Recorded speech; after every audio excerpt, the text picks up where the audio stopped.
Hello, everyone. It's Michael Jaco with Unleashing Intuition Secrets. So, President Trump is trolling the deep state with coming arrest. So, we'll look at that. We also have Britain and Iran, probably France and Germany, and who knows what other country is moving towards revolution. And we're also going to see a last, I believe, major spike in stocks, crypto, gold and silver before we see a pullback. I think we'll see a significant pullback, probably over 80%, kind of like what we saw with back in the 1929, 2000, when we saw the brand new NASDAQ market that had only been up for a couple of years, but went to incredible heights, pulled back for 80 plus percent. And then it didn't recover for nearly a decade, or maybe even more for some stocks. All right, and some of them just completely went away. .com bust, just a lot of stocks, 80% of the .com stocks basically completely disappeared. A lot of that will happen with crypto.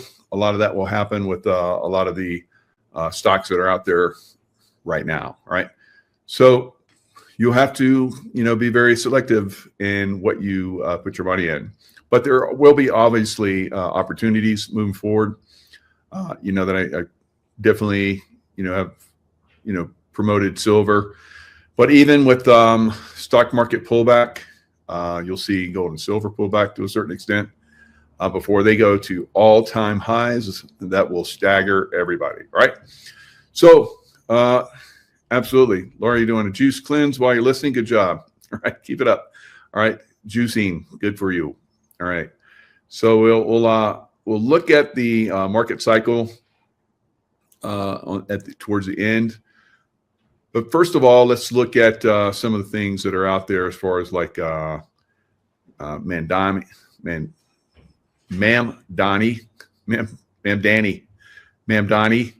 So he's going to be the next mayor of New York. I predicted that. It looks like it's moving that direction pretty significantly. He is the guy. All right. So New Yorkers will probably flee. They've been fleeing, but that will really get them fleeing. Right. And we're talking about the people in the city. Right. But don't worry, Trump will send in the military, right, and clean it up and probably get, I don't know, maybe get him deported or something. Who knows? So it'll be very interesting going forward. We'll continue to see that. Now, there was a very strange anomaly that was seen in the clouds of Washington, D.C. And here it is. It's D.C. weather forecast today, cloudy with a chance of a raid, right? So President Trump is even in the skies, right? He's watching everywhere, right? So we'll also see, I believe, a chance of, cloudy with a chance of raid coming for Baltimore, which he just mentioned, that he was thinking about sending troops into Baltimore. It's a cesspool, right? Got a lot of, unfortunately, I think Baltimore, thanks to Nancy Pelosi's dad, is the heroin capital of America, has been for many years. So you got a lot of zombies, unfortunately, that are walking the streets there, drug addicted, homeless zombies walking the streets of Baltimore on a massive scale.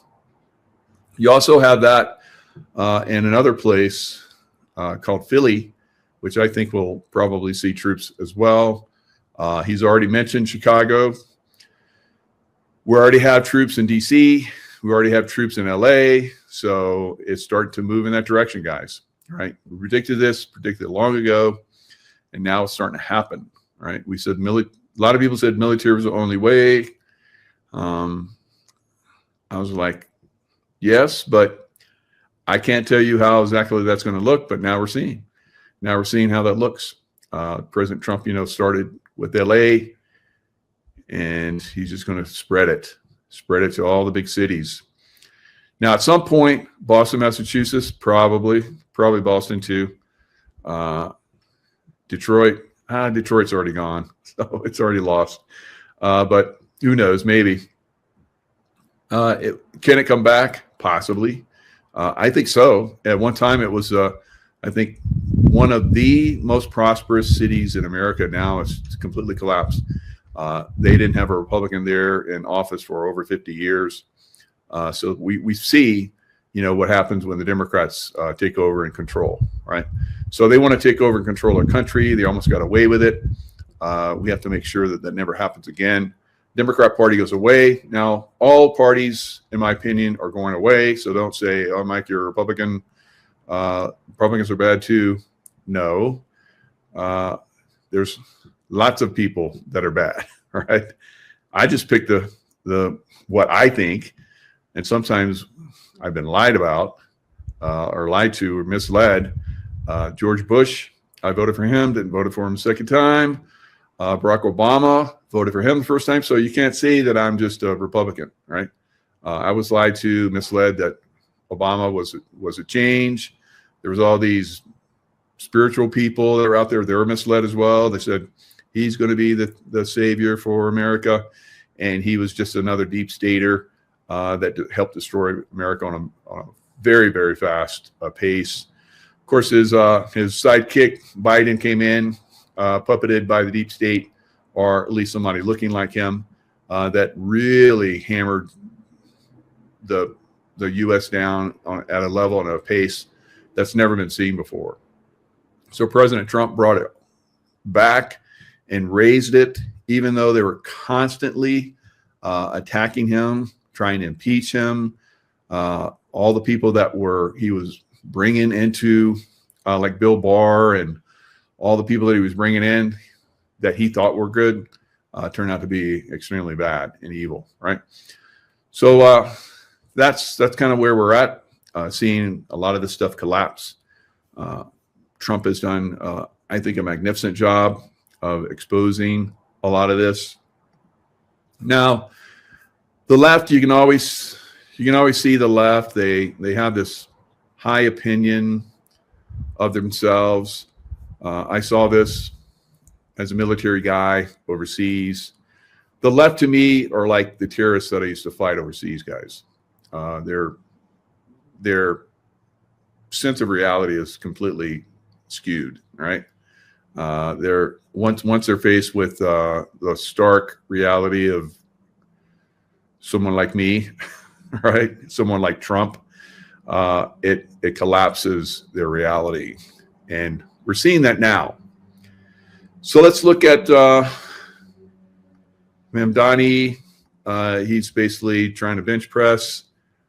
This is very sad for a man not to have any kind of muscle at all.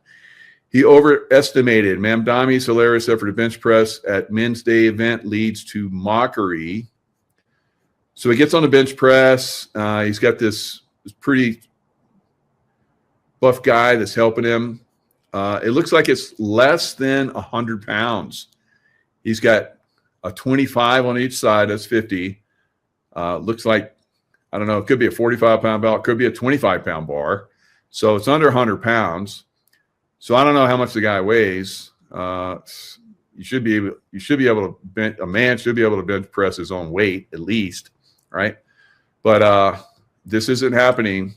This isn't happening at all with the deep state guys. So let's look at this clown. You move up in the pole. Yeah. This is how you move up in the polls. Yeah. So somebody's yelling, this is how you move up in the polls. All right. So by not being able to bench press, is that how he moves up in the polls? Because basically this guy takes all the weight. I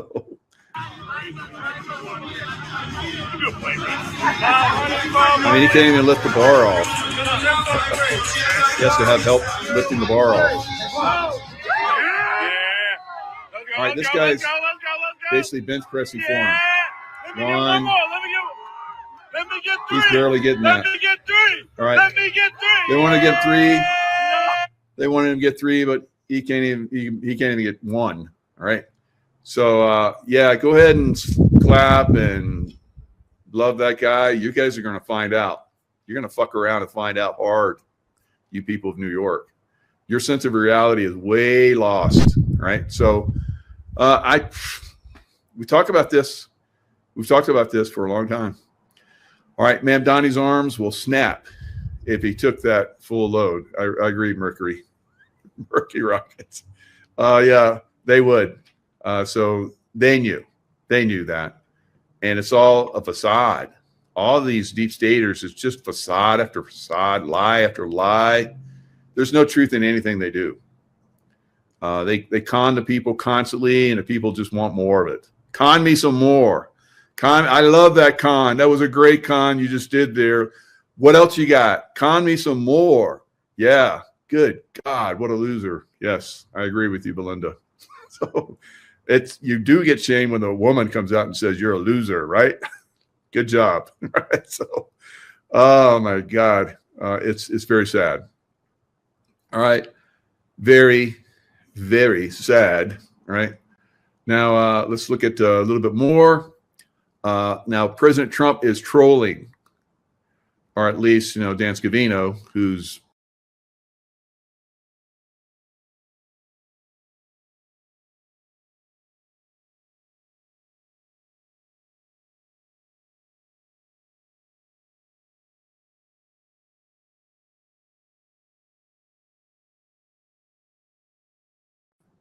did I just get knocked out? Yeah. Oh, well. So, I mean, who runs the, all of the internet stuff? It's leftists, right? It used to be the leftists were like hippies. They wanted no war. And then it gets smart, I guess. And they're like, no one listens to us, Democrats. So we're going to get all the money. So they became greedy. They're all in the internet, and now they control the internet. Remember how they used to control YouTube? Here I'm on YouTube sometimes. I guess they take me off and kick me out occasionally. But it's over the target, obviously. So I don't like that. 10 seconds black screen. That was that long. Yeah. It's frustrating. It's frustrating for me, frustrating for you, because we want to keep it going. So I don't have to break the flow of things. It's nice to be in the flow, right? Not so much when you're working with a deep state. All right. So deep state owns, all the money now. Google, Facebook, of course, Google and Facebook were CIA run businesses eventually.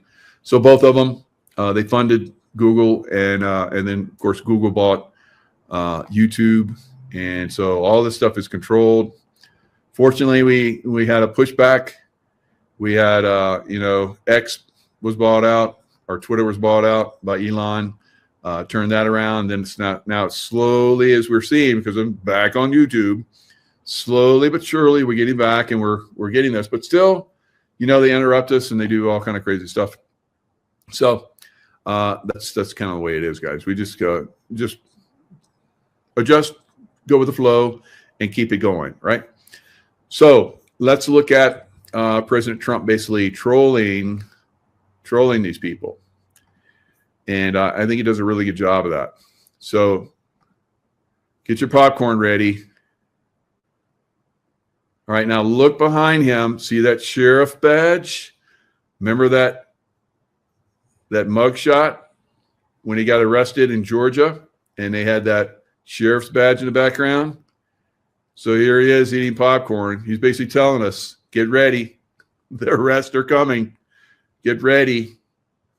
So look at Fox News, who's reporting that the FBI is charging John Bolton with using his private server to email highly classified material. Uh-oh. So is he going to be the rest? I think he's going to be one of them, but he will be small fry compared to what's coming. All right. Small fry compared to what's coming. Now, other things that are happening, we know that ICE is out there. And that's why we have the military coming in to protect ICE as they take down the foreigners that are here. Here's another foreign trucker just where I am.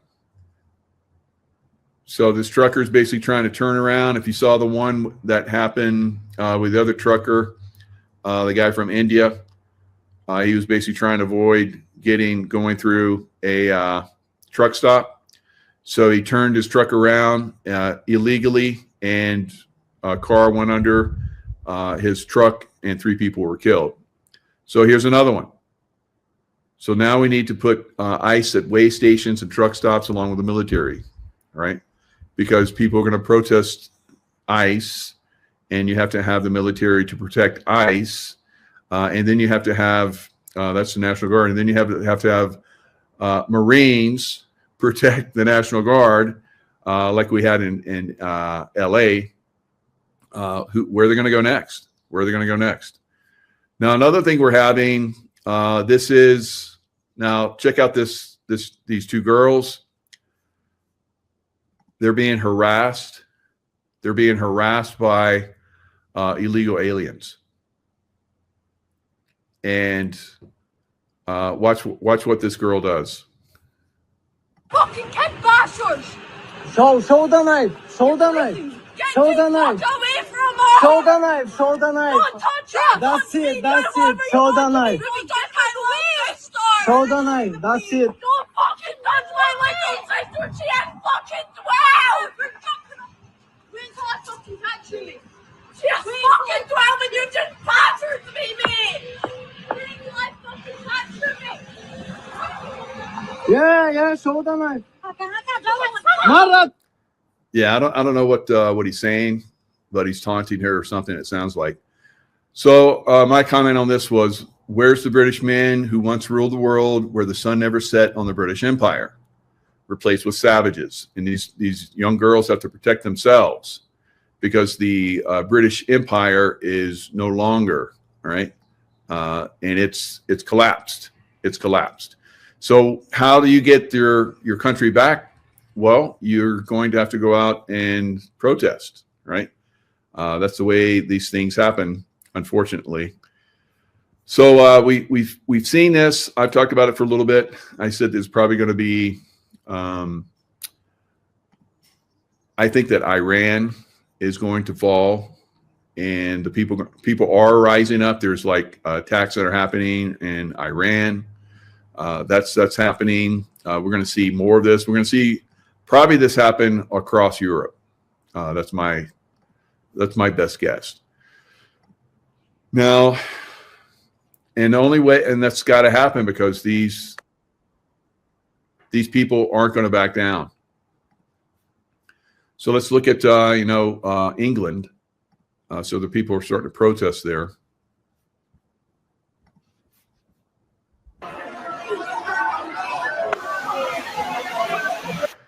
Now, you see the police, they're lined up here, and they're pushing back communists, right? Leftist. They hate their own government. They want to overthrow their government, just like the leftists here in America. We've seen that over and over again, just like we saw during the Antifa riots that happened in America. George Floyd, not at all. I think he's like Jeffrey Epstein. They basically staged all that stuff. So we're seeing basically the people are coming out and protesting. And what's interesting is the police are going against the leftist. So it looks to me as if this government, Starmer's government, is very close to collapsing because the people and the police are not supporting the government. They're supporting the people who are pushing back on the leftist, the illegal immigrants, and so forth. They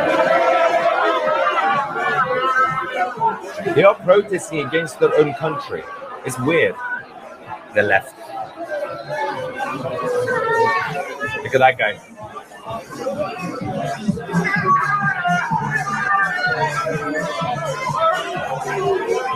All right here.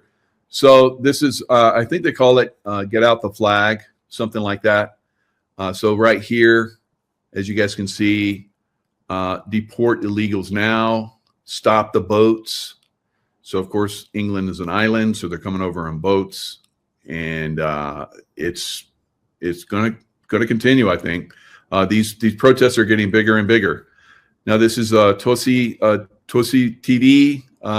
Love this guy. Guys does a really good job of exposing a lot of this stuff. Let's go back a little bit. So here's another one. Of course, make sure to follow his account on X.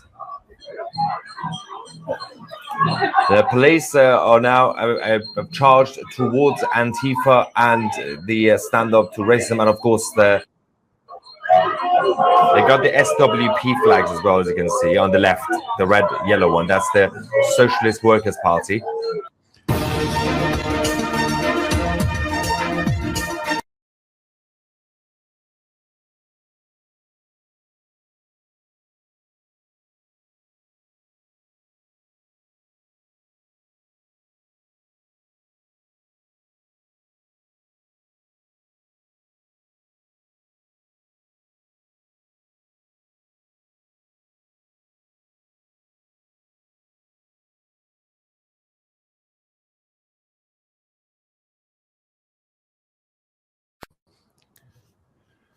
So as you guys can see, the Socialist Workers' Party, same thing in the United States. Keep kicking me out. Yep. So Socialist Workers' Party basically keeps doing that, right? Kicking me out. That's the Socialist Workers' Party of the United States. So it's frustrating, yes, but we can overcome this. I keep getting knocked out, so I'm gonna try and speed up this presentation. And see if we can at least get some information out there. So this is pretty much what's coming for America. I think, like I said, I've been saying this for a little bit. I think we're going to get a spike in the stock market. Now, this guy right here, I think, does one of the best jobs of presenting this information. So if you look at this, if you go back in time, you see all the different spots. Of course, the dot-com bust, 1999. He goes back all the way to 1929, and even further back.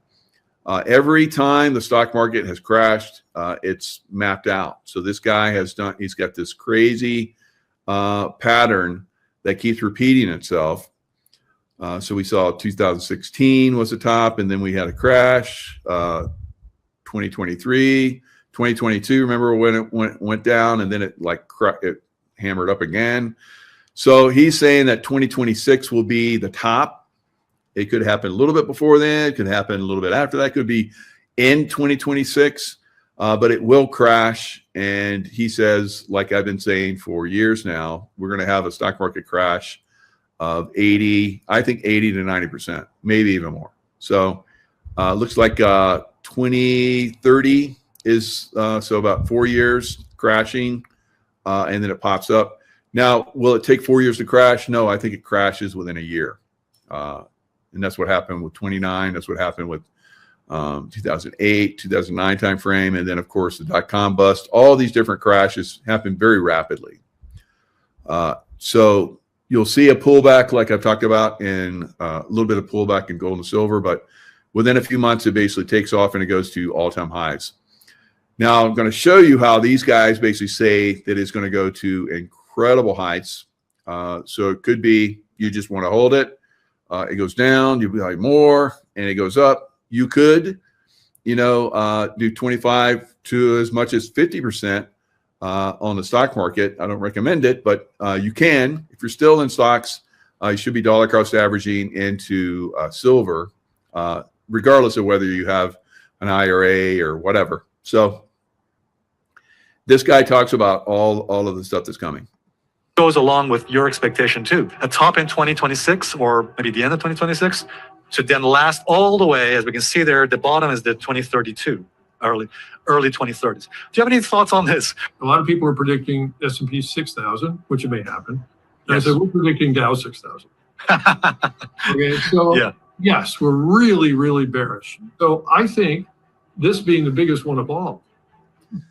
So he's saying this is going to be the biggest one of all. So their computing process is phenomenal. Are you guys hearing this? Sometimes I have to share it through StreamYard, but sometimes I don't. So if I don't have to share it through StreamYard, I won't. It's a lot easier for me. So when I'm using my laptop like I am right now, usually it's a lot easier. So if you guys are hearing that presentation, let me know. So yeah, this is phenomenal. great information. So as you guys can see, he's got 1837, crazy, right? Down to 1842. And then it like went up even during the Civil War. So then 1929, it went down. 32 is where it hit its bottom. And then went back up, went back down. As you guys can see, it took a long time before it reached that high again. Then it popped, and of course, 25, 26. So he's showing that once we reach 35, 40 time frame is when it's going to start to go up, probably a super bubble again. All right. I don't know. Maybe this time it's different as far as like these super bubbles. Maybe we'll do it right. I hope that there's like a complete, sweep of the old financial system, and we rebuild it right. I think that's what's coming. But anyway, regardless, the old patterns are about ready to collapse again. So as you guys can see, 25, 26, and then they move into another pattern, which is down. Downdraft could be stunningly swift, like a year or two. I think they're right. I've been okay. I've been too bearish, no question about it. All right, so that's pretty fun. So a lot of these people have been coming in. They've been talking. They're way ahead, kind of like me. I've been saying we're coming into the crash. I think it's basically like we are. No, this is so-called movie will go on into 2026. So because I've been calling it, and a lot of other people have been calling it, and it hasn't happened. Everything that has happened in the past, as far as like you look at housing prices are on the collapse in a lot of places. That's going to pick up speed. Maybe it needs to pick up more speed before it really hammers the stock market. I don't know. That's what happened 2008, 2009. But if we go back in time, right now we have one of the worst buying of housing that we've seen in the last 30 years. So, credit card delinquency rate, all-time high, repossessions of cars at all-time high. All of these things in economy are, just complete toast shit, but the stock market, as has happened throughout time, is the last to collapse, right? So it gets its last major spike, and then it collapses. It's where, goes. And one of the reasons why it's spiking as much as it is this time is because of all the liquidity that came into the market, all right? So a lot of liquidity came into the market, and they gave a lot of people cash to spend. That spending's not done yet, I don't think. And it's going to perhaps push this market all the way through the end. Now, silver and gold will also go up. So that's great. It's going to double from where it's at. Probably go to 75 or so before it pulls back a little bit. And then goes to like ridiculous highs. Everybody's saying it's going to go like hundreds of dollars, silver. And of course, I think maybe the gold will go to 4,000 before the end of the year, or just before this collapse happens, right? So this collapse, I think, happens. We get a pullback in everything collapses, right? Not completely, silver and gold, but it'll pull back. You can just hold it. I mean, a lot of you guys hold crypto for like forever. It's like, make your money and get it out, put it in something that's going to go up again, right? So that's kind of the way I am. For me, I'm pretty much positioning myself to benefit from the next run of this bull market, and then use the money from that to basically short and put option the heck out of this market as it collapses. So, that's kind of the way I'm going now, moving in that direction, making a little money along the way. I got a lot of money ready to put to work. And I want this thing to, reach its final peak, but it looks like it's going to take a little bit more time, right? So let's look at this other chart series. It's quite good. So this guy, he has made the best calls of anyone that I have ever seen on the stock market. So his name is David Hunter. He's on Capital Cosm. He's on a lot of shows. I've been following him for a while. He's got a X account and so forth, but there's no one that is called more perfectly than this guy, David Hunter. Right. So we're going to look at a little bit of his work now. And like I said, he's been crushing it. No one has called it more accurately than David Hunter. So let's listen in. That's a worst case for me. NASDAQ 10%, S&P 8%, and it's probably going to be. So right now he's talking about a little bit of a pullback that we did not see, right? And it pulled back a little bit, and now it's going back up because the Fed, which I predicted, would come out and tell the market what I wanted to hear, that it's ready to cut rates. Now, September, I believe, will be a rate cut. We'll probably see the stock market go up all the way into that, and then maybe pull back, sell the news type thing for a little bit, go sideways maybe, or who knows, maybe even just ramp up, keep ramping up all the way until it's done, right? So who knows? It's got to pull back sometimes, but I would say unless we see some major event happen, like some catastrophic earth change event, or maybe some country collapses or something along those lines, and then the rest start to come or whatever, it may jiggle the markets a little bit. But I think for the most part, it's going to be a buying opportunity. Crypto is going to go crazy. I predicted there would be 125 to 150,000 on Bitcoin this time. It hasn't gotten into that range yet, so who knows? Maybe it'll go even higher.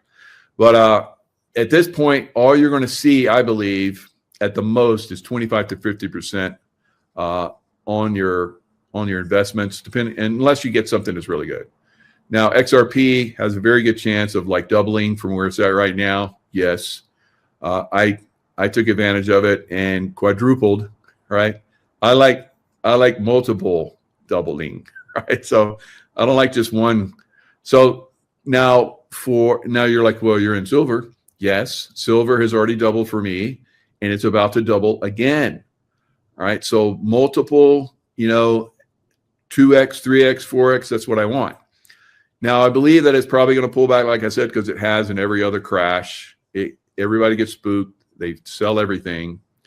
And then it's going to take off like it's never taken off before. It's going to be like I've told you guys, like you like 2, 3, 4, 5x, on your crypto.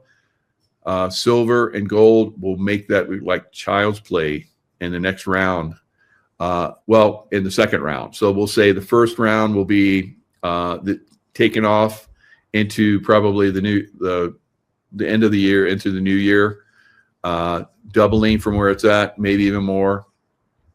And then from that point, when the stock market crashes, whenever it does, it will pull back. Like I said, it'll be another buying opportunity. Will you sell your silver at the right time?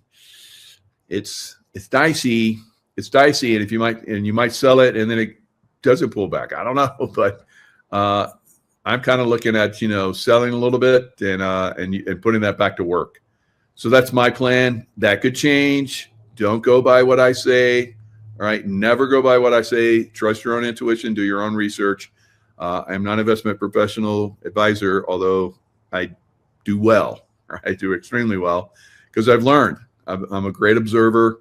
I got some intuition going on in this, but if you get too wrapped up into the technicals of this, you can get burned. And I've been burned a few times in the stock market over the last couple of years, but I still have a lot that I've got to play with. So stay active as much as you. So a lot of you maybe don't have anything left. All right, I understand that. I've been there. All right, but if you can buy a little silver here and there whenever you get a little money, it can hold it long term. You don't need to sell it and buy it, sell it and buy it, sell it and buy it. Just buy it. Just keep adding to it. So it's gonna long term, probably year or two out from now, it will benefit you tremendously if you're able to continue to hold it. Right. So imagine what $200, $300, $400, $500 silver would look like for you. If you have like one or two coins, maybe that means a lot to you. I don't know. There were times when that would have been a lot for me, right?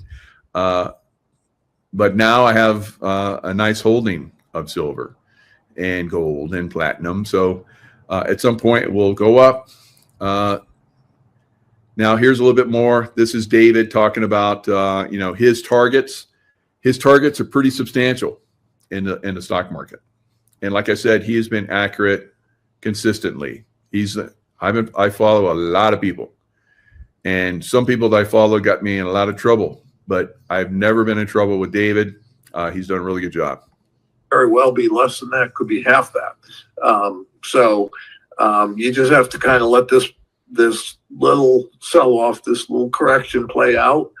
And then I think, after that, we could see the parabolic where it goes almost vertical and covers an awful lot of ground in a hurry. My targets, and I raised them in my most recent letter. So my targets are S&P. So he's raised his targets. I've been watching him. And I'm like, there's no way it's going to go to that. It's already hit some of those points. Now he's raised his targets because a lot of people thought that the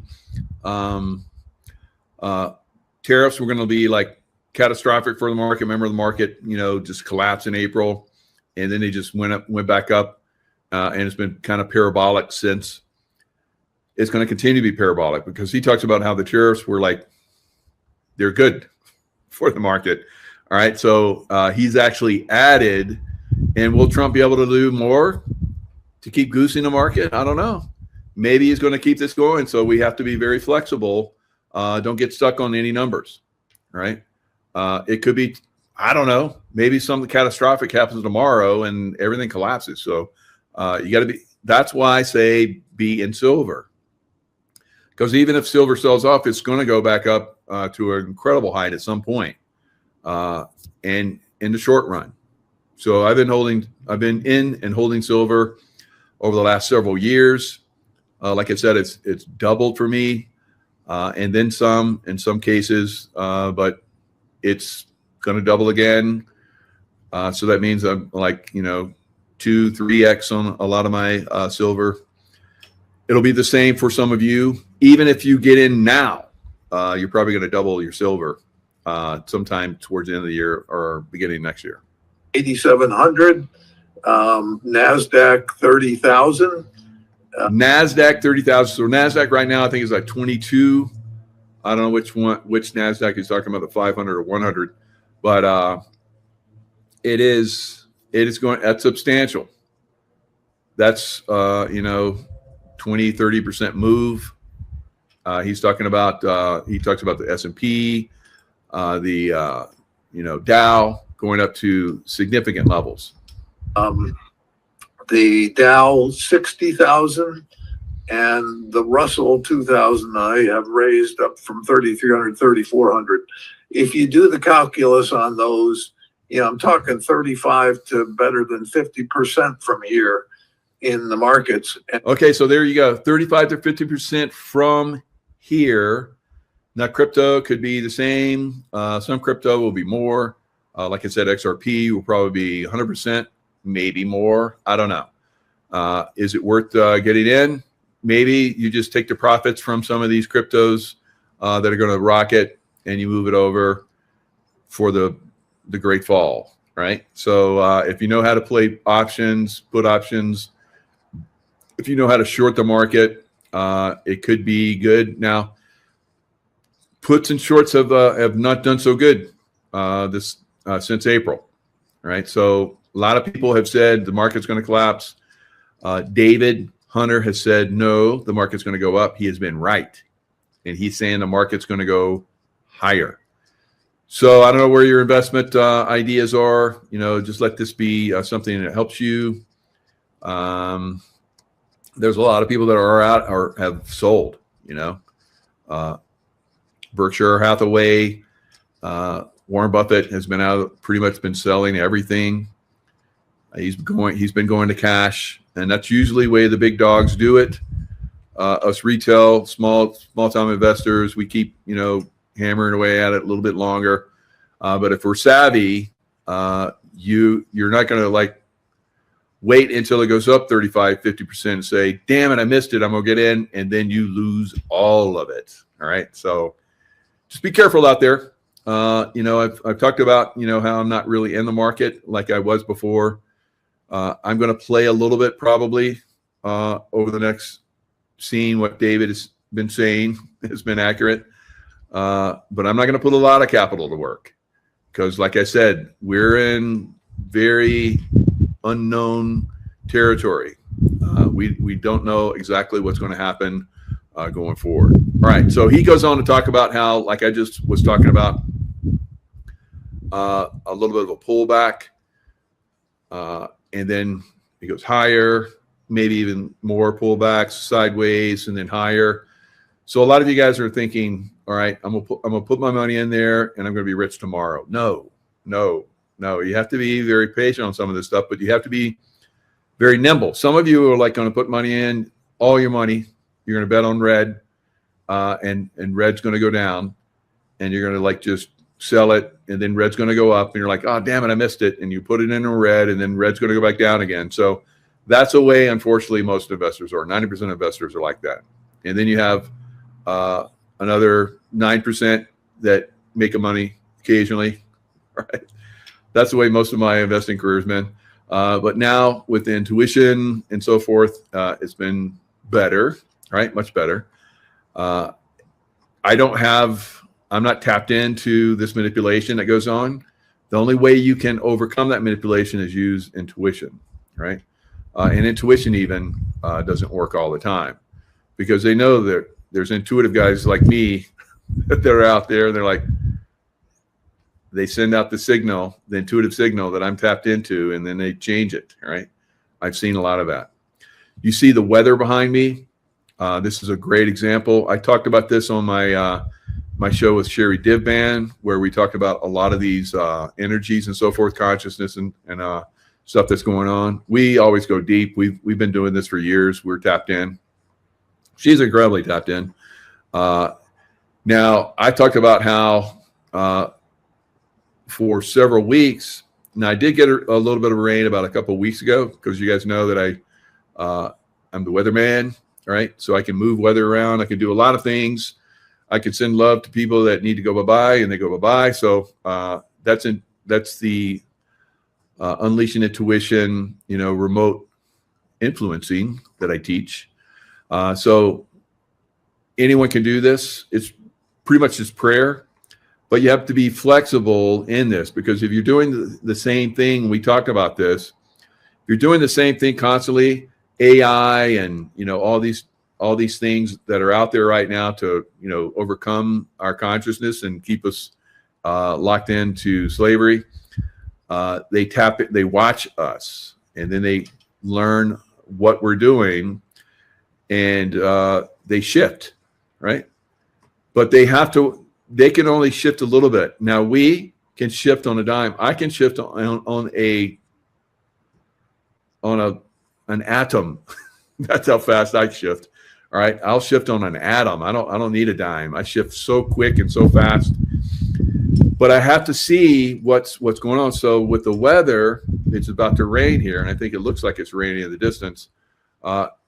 They were, harping the clouds that I was bringing in for rain. They were chemtrailing it, and then I was like, I see that because that's what you did when I was pushing all those hurricanes, and you did Hurricane Helene. You jinxed me. You overcame me. You watched my pattern and you overcame my pattern. So they know they're watching our patterns, guys. And you have to learn to be very flexible, very nimble, very quick. Jack, be nimble. Jack, be quick. Jack jumped over the candlestick. So that's Jaco Jack. So they used to call me Jake the Snake. And so I'm very quick, I'm very nimble, and I can jump very fast into something else. So that's what brought the weather. We had really good rain yesterday because I saw where they're using their AI control system, and I was like, I'm going higher. So kind of like, the Obamas, where they said, they go high, we go low. You have to be nimble. You have to be quick. Right. So whatever those clowns do, we can beat them. And our consciousness is a lot faster. We're connected to God consciousness. They're connected to Luciferian consciousness, which Lucifer, kind of like, Lucifer reminds me of the leftist, like Mamdani, who thinks he can bench press, but he can't. So he just jumps on there and I can do this, and he can't. If he didn't have that guy helping him, he would have looked like a more of a fool than he was. So that's normally the way that is. So we can work around that, and it's really starting to get windy here. So you guys might see the rain before I'm ending. So it is something that our consciousness can do, something our consciousness can bridge their control systems, overcome their control systems. So always watch, be observant. Don't get locked into anything. Most people do. They want to know that one thing. You said there was going to be arrest, and then people have been saying it for 5 years. Right? You're going to find out. There's been arrest for a long time, right? But soon they're going to start to be very visible, right? And we've talked about that. At some point, the arrest will be visible, right? So we've reached that point. We've reached that point. Now, I was very skeptical when Trump came in and said it's a good time to invest in the stock market. I was like, I don't know, but he was right? So you have to be flexible. You have to watch these things. You have to watch him. He's going to give us signals. He's going to give us a full outright. You should be investing in the stock market. So if you did when he said that, you get some nice profits right now. And I'm sure a lot of people that have a lot of money have a lot more money. All right. Now, what are we going to see going forward in regard to everything else? Will there be different things like I'm talking about as far as like the silver patterns and so forth? How is that going to break out? How is that going to work going forward? Well, it's going to work out phenomenally. There's no question. Throughout time, this has always worked out. So you just look at the patterns like I'm showing you guys. These guys are showing you patterns. Let's look at another one. That giant cup and handle is predicting a move that should take us well above $150, but probably around $300, $500. I mean, it sounds crazy. All right. So you look at the patterns, you look at history, you look at the way things are moving right now, and you come up, with a plan for yourself, right? Are you going to invest in silver? Have you invested in silver? Dr. Kirk Elliott's the guy that I've been talking with for going on over 3 years now. He is definitely one of the guys that has been helping us and guiding us, and has a way for us to invest very safely and very valuably. Right, for me, one of the best investments I've ever done. Right, and I've been doing silver since I was a little boy. Right. I remember 8 years old, I started collecting silver and copper coins and all that stuff. So we're at that point. Yep. Robin Thunder. You see some lightning back there already? I'm hearing thunder in the distance. So it is, and the wind is picking up and it's nice and cool. It's getting ready to rain. I can smell it. And it smells good. The negative ions. Don't you like that smell when it's raining, that negative ion smell? I love it. It's good for your mind too. Good for your brain. Good for your everything. You ever go to a waterfall and it's got that mist? That's negative ions. Yeah, soak it up. All right, guys. It's you're worth your weight in gold. Everybody is, and maybe even more so. Right. So all of you, and don't let the deep state ever tell you different. Right. All right, guys. Lots of love. Stay in that love vibration. Thanks for staying with me through all these little craziness that's been going on with the internet. Looks like I'm still here. Where's the numbers at? So anyway, who knows? All right. So leftists are gonna pay the price, and we're gonna win. Right. The right-minded. Right. Lots of love, and I'll see you guys next time. Looks like we're getting ready to duke it out with the drug cartels. Now, some of you guys have been watching for a little while. There was back in January, Scott McKay, Nina, and I were talking about how there's going to be a war with Mexico. And it looks like we're very close to that now. And it's not necessarily with Mexico, although Mexico, the government of Mexico is basically cartel run. So you could conceivably say that we are going to war with Mexico, but the Mexican cartels, right? Mexican cartels are heavily involved here in the United States. So we have to take them out at their source and then start to deal with them piecemeal here in the United States. I think that's a fantastic operation if it does go down that way. I guess down in Venezuela, they are very concerned that we have ships down there, and that people like myself have been talking about how they're about ready to get spanked. Right?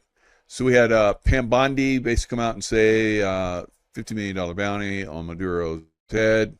So he's the drug kingpin for all of South America, pretty much. So you got to take it out of the source, guys. And Maduro, I think his days are numbered. We're probably going to see the Marines involved somehow. You don't send 4,000 Marines somewhere for nothing, all right? They could maybe be intimidating. Maybe that's all it is. Maybe Trump's going to get a deal. Who knows? The art of the deal, all right? So Trump is a master of it. So maybe we won't, have to send the Marines in. We'll just have a show of force. You can stop doing the drug trafficking, or we can take you all out. What do you want? So, they've gotten a lot of military equipment from the Biden administration. So all the way in Afghanistan, when they left all that gear, a lot of it made it back over to South America and Mexico. So we know that, the drug cartels are being supplied by the deep state. We know the deep state is here in the United States. We know the deep state is making plans, or has been making plans to basically take down America and Europe. So there's Trump is basically getting ahead of it. He's not going to wait. He's not a defensive guy. He's an offensive guy like me. All right. So usually, if you're an offensive person, you can not have conflict, because you come in and you're like, you're so strong, like he's basically doing a show of force, that people don't want to mess with you. I would rather not mess with the Marines. I'm sure they're thinking right now. So let's look at some of the headlines. So if you look at Marines in the Caribbean, U.S. Armada surrounds Venezuela. Trump sends destroyers and lots of other ships down there.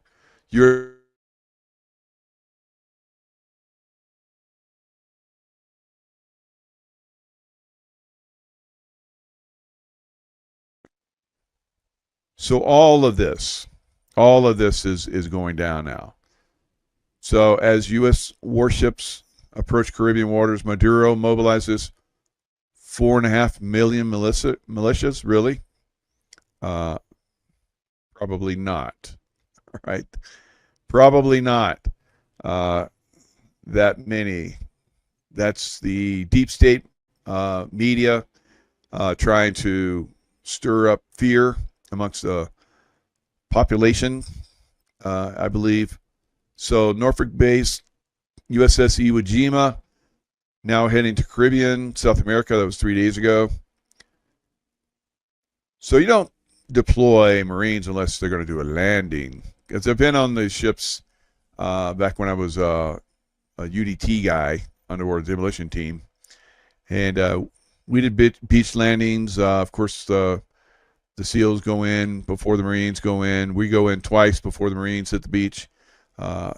So we do surveys, make sure it's good for their landing craft to come in.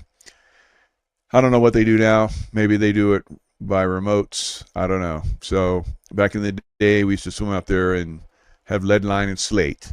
It was like a little piece of line on a rock and or lead weight, and you dropped it till you felt it hit the bottom, and it was knotted and different depths, so you could tell, all right, 3 feet, 6 inches. So you mark that on the slate. Then you swim another 25 yards, and you all on line. And so everybody's got their little area. And we're doing that in the middle of the night, you know, swimming with the sharks. Sharks are keeping us safe. So making sure they're keeping the other fish away from us.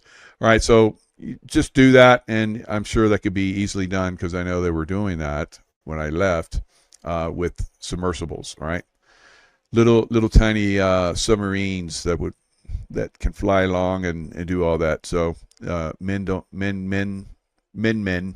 have to go out and do that anymore, but who knows, maybe they still do. So 4,500 Marines and sailors, so I guess there's 4,000 Marines and 500 sailors, right, are ready to basically do landings and kick some cartel ass. All right. Of course, they'll be backed by jets and drones and tanks and all that kind of stuff.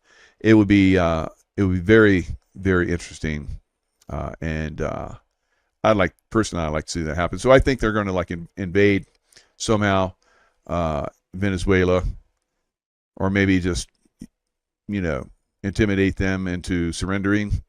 Right. So I don't know how that's going to work, but probably several kilometers in along the Mexican American border. So Marines will push in there. We've already got Marines and Army lined up along the border. They've been piling in there for a while. Then of course we have lots of National Guard that is deployed to U.S. Capitol to quell any cartel nonsense that would, they stir up some crazies amongst the liberals, and of course they're terrorists that they've infiltrated into the country. So we got to make sure at least the Capitol is safe.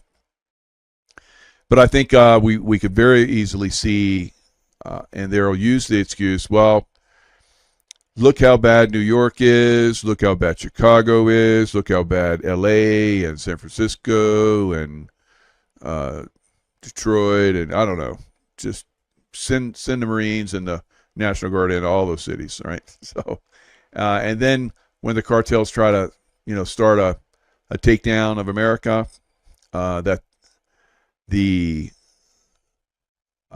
Chinese would basically take advantage of, because they got 2 million Chinese military males here in the United States as well. So they never stand against us militarily, but we could see them doing that. So we're seeing this little. I saw this before I left the military, over 20 years ago, where we saw Hamas that was coming into the South America, Central America. We saw it back then. We see China come in now. Of course, China on a massive scale. So a lot of our systems are compromised thanks to the demon rats. And the demon rats, of course, will eventually pay for this. Adam Schiff may be the first one. Mortgage fraud. We've talked about mortgage fraud for years, and now it's finally starting to spill out. So I know a lot of you guys are like, why didn't you 2 years ago, why didn't you do that? Well, the Biden administration was still in power. The deep state was controlling things. So now we're in a position where we can start to push back on these thugs, all right? Democrat Party and so forth. And then round up all those military-aged Chinese that are getting ready to, like, once the cities go crazy, then they'll come in and exert themselves as well. I'm sure that's the plan. Many of us have been talking about that for months and months and months. Over 6 months, we've been talking about this. So it's coming to a head. It's coming very close. Whether it happens now or whether, like I said, this is just, posturing to try and get people to negotiate before we have to kick some ass, remains to be seen. All right. So it is a very interesting time. Greed is a bad thing. If you're going to make money, do it meritoriously, work your way up the chain, work hard. Depending on where you're at. Donald Trump and his family's done that. A lot of other people have done that over time. But that's the only way normally you get ahead unless you're a criminal, right? So we've seen that with the demon rats. They've been using that for quite some time. So it's getting ready to come back and bite them. And then load them on through the cart. And they got those guys with the masks on, those crazy masks. I don't think we're going to see that again, guys, but they're going to try and create some fear here and there. That's their thing. They like to do that. All right, so political uprising in the UK. More migrant hotels collapsing as Starmer faces resignation calls. So not only are we, having this silliness happening as far as like, the cartels, the criminals about to be taken down, but we're also having people uprising and pushing back on this, on these illegal aliens within all of Europe and here in the United States. So Tucker Carlson, Maui missing children and land grab. So Tucker Carlson's finally he's starting to talk about it finally. So those of us have been talking about it, for years now. So now we're starting to reach the Tucker Carlson level. So it spreads. It's good. We want it to spread, but now it's getting more attention, more eyes on, and this directed energy weapon stuff is getting out of control. So speaking of directed energy, we're looking at the Storm Aaron. All right. So luckily for us, it did not come in and cause massive amounts of damage. It was either a test run or the good guys are having an effect on this stuff, because this thing spun up just like the one that hit Acapulco. The one in Acapulco was, it went from a tropical storm to a Cat 5 during the night and then hit Acapulco early in the morning while everybody's still asleep. Of course, that's the way they do these things. So were they planning on doing that to the United States, or was this a test run? We're testing all their equipment for the next, destruction of America. Or do we have the White Hats basically, with the hurricane capability of, stopping it out? We'll have to see. We'll have to see. So let's look at some of the damage that's been done.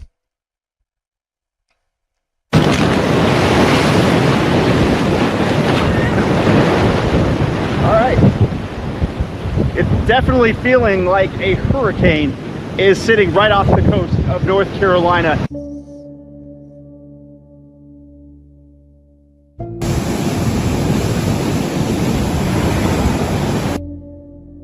It doesn't get much closer to disaster. 200 miles offshore and Hurricane Aaron is already ripping at the Outer Banks. Evacuations, the only highway closed, homes at the edge of destruction, an island economy strangled before the season ends. We won't take the full Category 5 punch, but this is bad enough. And out here, bad enough is often all it takes.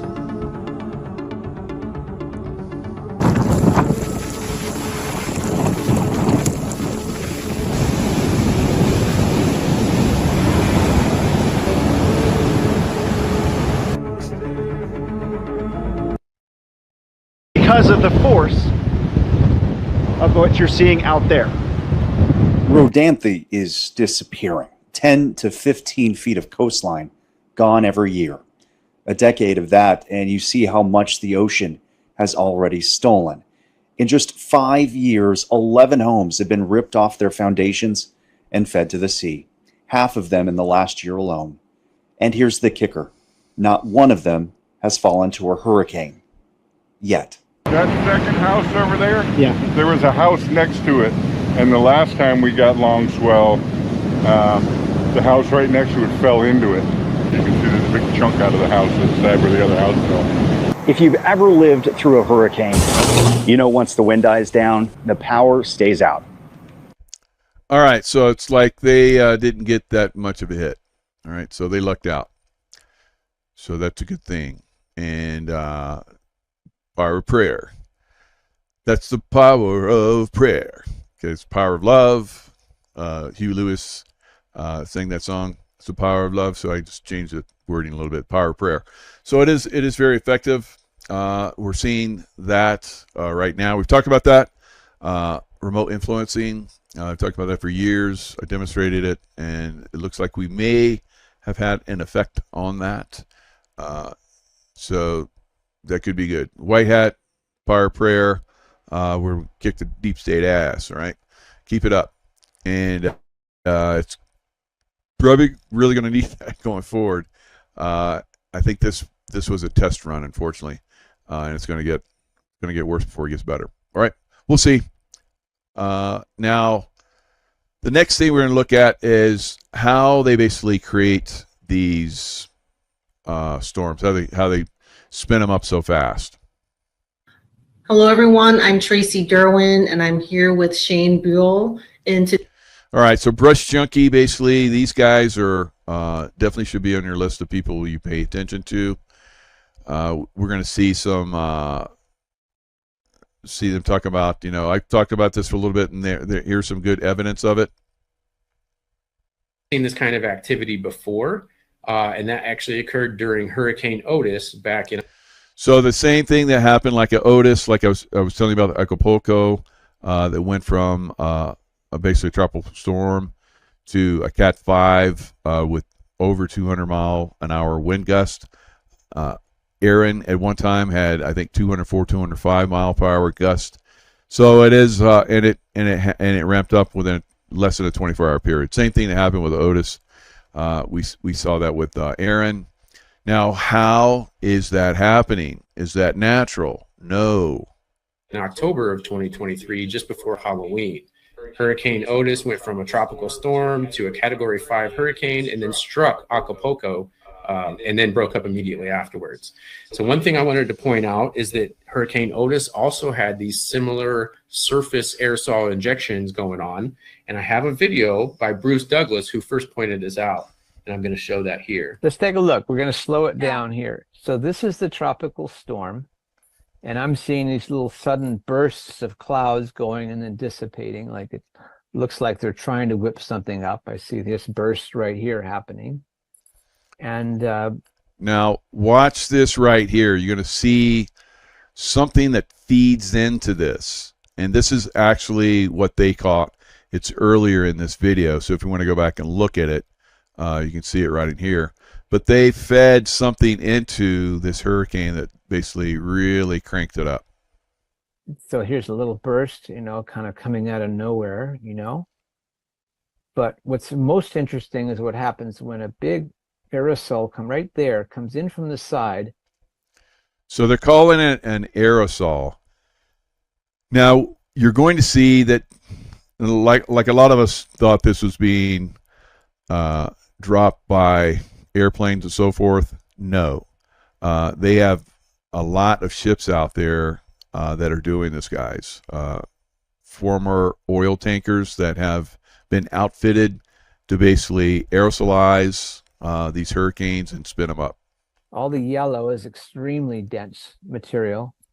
And then there's 5 hours missing, and then it suddenly jumps into a hurricane, like within a short amount of time. Within a few hours' time, it spins up. And as it moves closer to shore, it speeds up into a full, class 5 hurricane. Kaboom, it nails Acapulco, quickly breaks up. All right. So now we have also seen that again with Hurricane Milton, which occurred right after Hurricane Helene just last fall. And I'm going to show that here. So now I was pointing out these ships and talking about these ships last year spinning up these hurricanes in the Gulf. Here, this is the beginning stages of Hurricane Milton where it was intensifying, and we see what looks. All right, so see how there seems to be something over here that is specifically shooting energy into this hurricane, injecting it, aerosolizing it. From the side. Now, there is actually some proof that there was bunker ships involved with this, and I want to give a shout out to Real Fishing Life for catching this on the maps. Greenpeace obviously knows about these bunker ships that's in the ocean. That looks like forest fires. Just one of 2 pictures of bunker ships that I do have. There is literally hundreds of these ships out on the Gulf of Mexico with unlimited power. Like hundreds of these ships out on the Gulf of Mexico, and these ships went out into the Atlantic and spun that hurricane up. Aaron, guys. I showed in my previous video of fuel. I really think all this individual stuff's bunker ships out here. Let's look at the marine trackers, see if there's any idle out here. Okay, Warriors, at 12 minutes, I appreciate y'all, but this is truly what makes me angry. Super tankers sitting here, out of gear. What are they doing? Right in the middle of a hurricane, gonna take it out of gear. Right here is where the hurricane is creating. Where I think smoke's coming from. Every one of these red ones are super tankers. Every single one of these red ones. 12 knots, that one's moving. But who said they can't be moving with the smoke? 2 knots, he ain't going nowhere.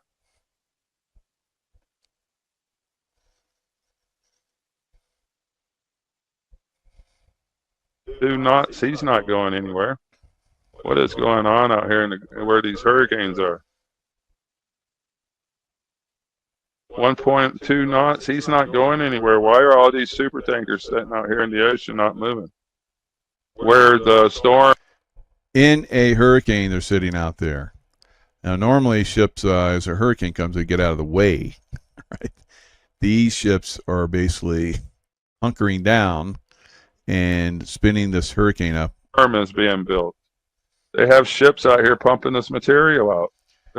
Yeah, those ships there, those Marines are out in the Caribbean. They need to be boarding these things and investigating what the hell they're doing out there. And if they're up to no good, like we know they are, we've had a lot of states that are like no more chemtrail. Of course, chemtrailing still goes on, but maybe we need to start pointing this stuff out. That we have these ships. I was pointing this out. And this gentleman was pointing this out last year, along with other people, and I was talking about this and showing how these bunker ships were, spraying and causing these hurricanes to spin up. There's no reason for these ships to be out of gear at 1 knot. Super tankers, bunker ships. They're controlling our weather. Got all the bunker ships out here to do it. That one's at 12 knots. I believe all the ones at 12 knots and all, that's cruising speed. They're going somewhere. But these ones at 1 knot, doesn't make any sense. There's tons of 1 knotters out here. 1 knot's you walk faster than that. This is a land grab. There's a target on the people. We are being attacked, and it's worldwide, my friends. All right. So what we saw there was a heavy amount of involved with the rapid intensification operations with Operation Pop. All right. So now he's going to talk about Operation, and there's this gentleman that was in the I don't know if he was in the military, but he worked with the military. But he was, I guess, some kind of engineer that they brought in to do weather modification. All right, so that was his expertise. Eventually, they had him doing weather modification, or mapping out, as he calls it, weather modification for the entire world. For seeding hurricanes. And one of the guys who was involved in the Vietnam operations with Operation Popeye was also part of Project Storm Fury. And I'm going to play a clip of him talking about that here. My name is Ben Livingston. I'm the first person to ever seed a cloud with the intention to cause it to do military damage. From Kingsville, they sent me to a hurricane hunter squadron in Jacksonville, Florida. That squadron, of course, had just become involved in Project Storm Fury.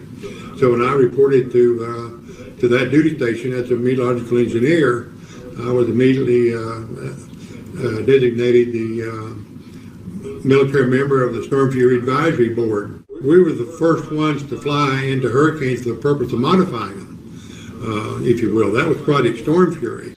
We were the first ones to fly into hurricanes with the purpose of modifying them.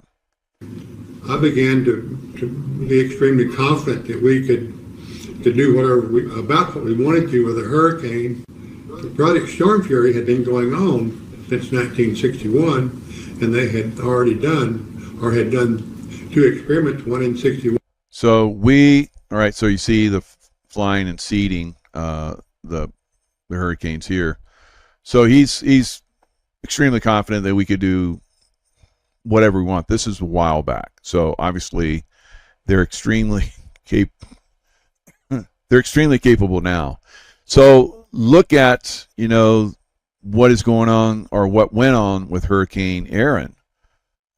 It didn't make sense the way it, stayed off the coast. It looked like this is something they're going to really use to hammer us. So, like I said, either the White Hats are involved now, and there's some good, prayers, and God's getting involved, or these guys purposefully kept it off the coast. They spun it up fast so that everybody can see our capabilities. Then the next round, it comes in, and it comes in a lot harder, a lot faster. One in 63. Well, by 1964, when I was there in 1964, I wrote the plan and started to have a track and a mission for every flight that was on the hurricane cloud seeding experiments. So we had documentation for everything. Operations in Project Storm Fury are very positive. I was the acting commanding officer at the Corona Naval Weapons Research Center. My main contribution at Corona was to write a plan for weather modification control for the whole world. All right, so weather modification for the whole world. All right, so he wrote the plan for it, and that was a while back. So now it's as we're seeing, it's happening. All right. So they're controlling the weather for the world, and that was always their plan. Now, is Jesus Christ control the storms? Okay. So is there, he's the one that makes them go in and cause all this damage? Jesus Christ does that? Okay. So obviously we have manipulation going on a massive scale. Now, can we counter that? Can we, start to, notice that we have seeding from the surface and not from the airplanes now? This is something that I was bringing out last year, and here's more information about it. So it does appear that these hurricanes are being seeded from the surface by these massive tankers, former tankers, oil tankers, right, that have been converted. So it's going to be very interesting, I think, in the next month, guys. We'll see. Will Jesus Christ be, as that one person said, controlling the weather? we're going to see, right? Prayer does have a great effect, I can tell you that, but I can tell you that they also have a lot of effect. That's what Lucifer is all about. Remember, Lucifer came here and he wanted to play. He's like, I can be God, and I can have my minions that can help play God with me. So is that what we're seeing? Yes, of course we're seeing that now. So only way we defeat that is with a stronger energy of love. So weather warfare. Weather warfare is where we're at. All right, so keep it up.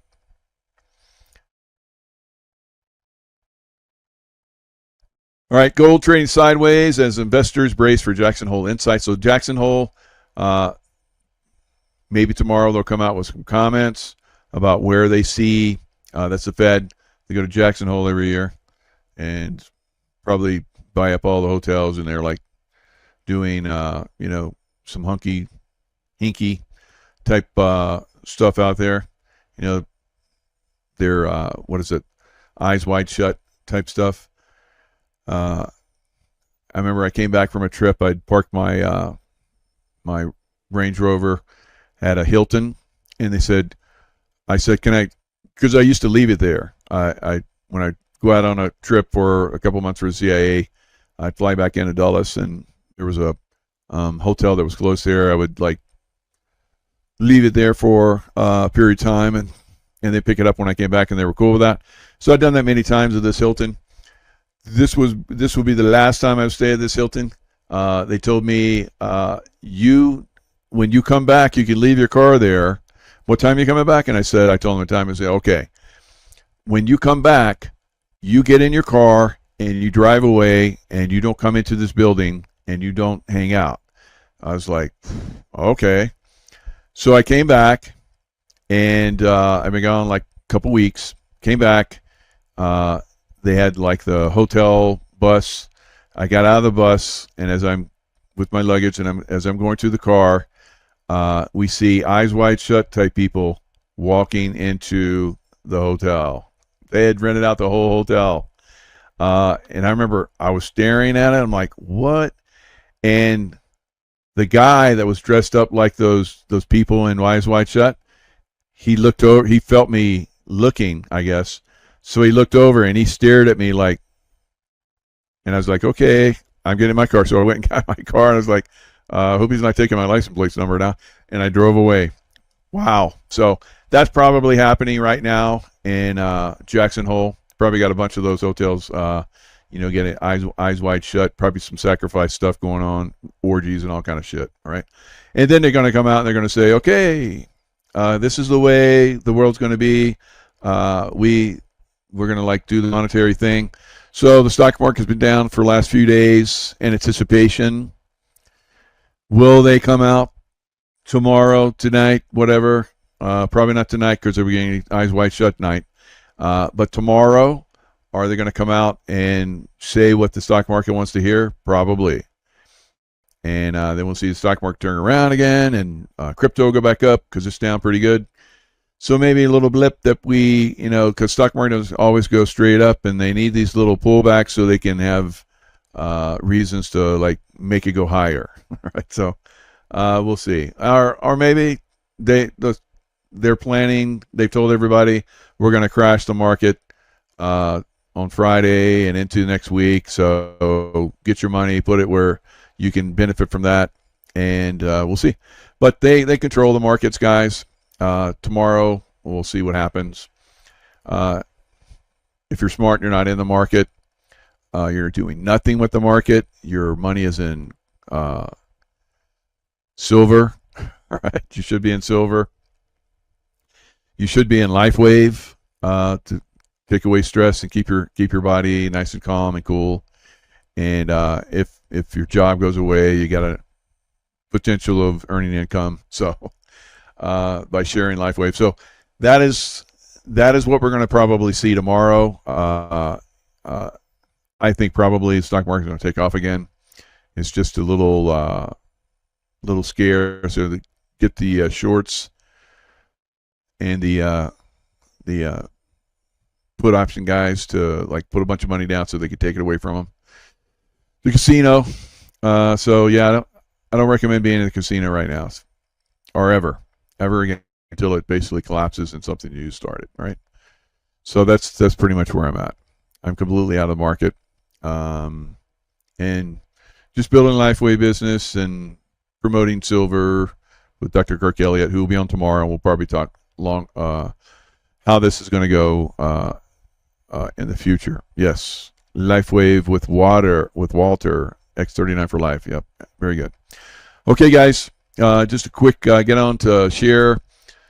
The future is up in the air.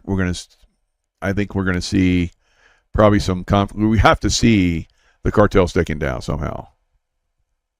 Then they're not going to give up. So we're going to see the cartels taken down, right? They are a threat to America. So I've already seen all the little puppets out there with their little shows. The influencers and the mainstream media are talking down the potential of President Trump striking against the cartels, which are destroying America. So they're saying how bad he is for thinking that should be done. And I saw one influencer that was saying, I didn't vote Trump in to go invade Venezuela. No, you voted for Trump to save America, and saving America would be going into Venezuela and taking out the cartels. And Maduro, who is the number one guy controlling a massive number of cartels. Hello. So they are a threat to America. Just like we would have World War II, we attacked Germany. Now it's time to attack the cartels. All right. So a lot of you guys maybe don't understand that, don't see that. Like I said, me and my bros, we were talking about this back in January. And it's gotta come to a head. It's gotta come to a head sooner the better. I think things are being positioned so that it's more acceptable. If Trump just came in and did that, of course it wouldn't have been. If Trump had did that back when he was in office the first time, wouldn't have happened, wouldn't have worked out. But this time, I think we're good. So yeah, Dracos are on the eve of their destruction. So we'll see. All right, guys. Lots of love. Stay in the love vibration, and I'll see you guys tomorrow. Hello, everyone. It's Michael Jaco with Unleashing Intuition Secrets. We've talked for many years that we're going to see the military basically, it's going to be up to the military. So we're starting to see it happen now. So President Trump has rolled out the National Guard in Washington, D.C. It's not something new. It's happened before. But he has made statements that he's going to roll it out to other big cities. So recently, they announced plans to send in 800 National Guards into Washington, D.C. And other major cities, U.S. cities, New York City, Los Angeles, Baltimore, Chicago, and Oakland, California. He said this yesterday during a news conference. These are just the beginning. We'll see more of the Democrat hellhole cities, major cities, I think, get National Guard, just like we saw in L.A., right? So it's going to be, it's going to start rolling out. So right now it's rolling out in D.C. Now, we've also talked about how we'll probably see a lot of people start to run, right? So we just saw John Brennan, former CIA head. I guess he's ran to Britain or someplace where he thinks he's going to be safe. Now, I've said that these people will probably be tried, here in the United States, and then someone will go and execute them somewhere else, or go pick them up and bring them back. And if they can't pick them up, they'll execute them somewhere else. All right. And maybe they'll be given an execution in absentia. So they're not here. They're tried here. They give an execution order, and execution team will go out and take them out. I've said this almost a year ago. I talked about this, that we start to see a lot of these deep state actors run. So John Brennan has run. How many others have run? We know a lot of these Hollywood types have already run. They're involved in some heinous activity as well. So, the rest are coming. Now, Leo Zagami says that's not going to happen to Obama. It remains to be seen. Right? Now, we're going to have Juan O'Savin on hopefully by Friday, and we'll probably discuss that in more detail. Now, one of the biggest shows that I did with Juan was a couple, 2-3 years ago, where he talked about how they were upgrading the basically where people go for their executions, I think, in the future. The island, right? So the resort, YMCA place, right? So let you guys think a little bit. What might that be? Where might that be? So he talked about how they had upgraded. They had 2 courts there. It could be televised, and they built new facilities there for like geriatric types, because we know a lot of these people have gotten older. So I think part of the process, Gitmo, yes, very good. All right, so I figured somebody would figure it out. All right, Gitmo. All right, Pam Ward wins the Thinking Cap Award today. All right.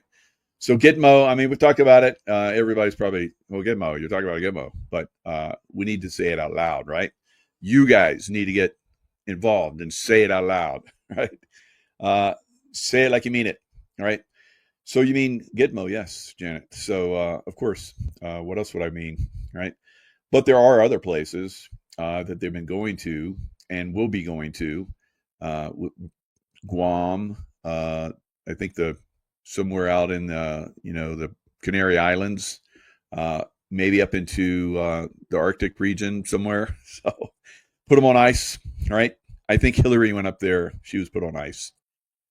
So I think, a lot of these people are also going to probably commit suicide, or they're going to be suicided, because the people that they're probably going to be going for, like Jeffrey Epstein, Ghislaine Maxwell. Now, Ghislaine, she's in a minimum security prison now, so she could almost like walk out. Like, what's going on with that? Something fishy, right? So she went to maximum security to not so much, and so I don't know. Maybe they're gonna do a little bust out of her. She's gonna escape, and or she'll be escaped, something like that, or somebody come and get her. Who knows, right? So it's very, very, very suspect, what they're doing with her, putting her in minimum security. It's almost like, well, she's talked, and now we're gonna reward her. I don't know. It seems very, very suspicious to me. And in Texas, probably in the middle of Texas, where it's, you got a long way to get away, right? It's a long way to get away, and maybe they'll see who might try to break her out and then get them. All right, so get somebody else involved, but there's still military guys. I see them make their comments in some of the posts that I do. Former Navy SEALs will come in and make. Are they still former Navy SEALs? They'll come in and make comments, because I talked about how there's different levels of the military. Now we have SEAL Team 6, which is like the pinnacle of the guys that do the best, the merit based. You're basically selected, and then you go through a rigorous course, and then you go to a team. And then it's rigorous at the team. If you go to an assault team, the assault team is a pinnacle. So, I was at Red Squadron, but a lot of guys don't make it. A lot of guys want to go, but don't make it. A lot of guys get in trouble. And I've seen guys get in trouble over the years, SEAL guys, and they kind of disappear. And I saw guys disappear, and when I went to SEAL Team 6, I was like, oh, there you are. I where it's like a home reunion again for when I went to SEAL Team 6. But there are people that are part of the bad side, guys, that go to the bad side. All right, these guys are wannabes, and they don't make the cut. So someone comes along and says, we got something for you. And then they go and get involved in the bad side, right? So the unmerited side, right?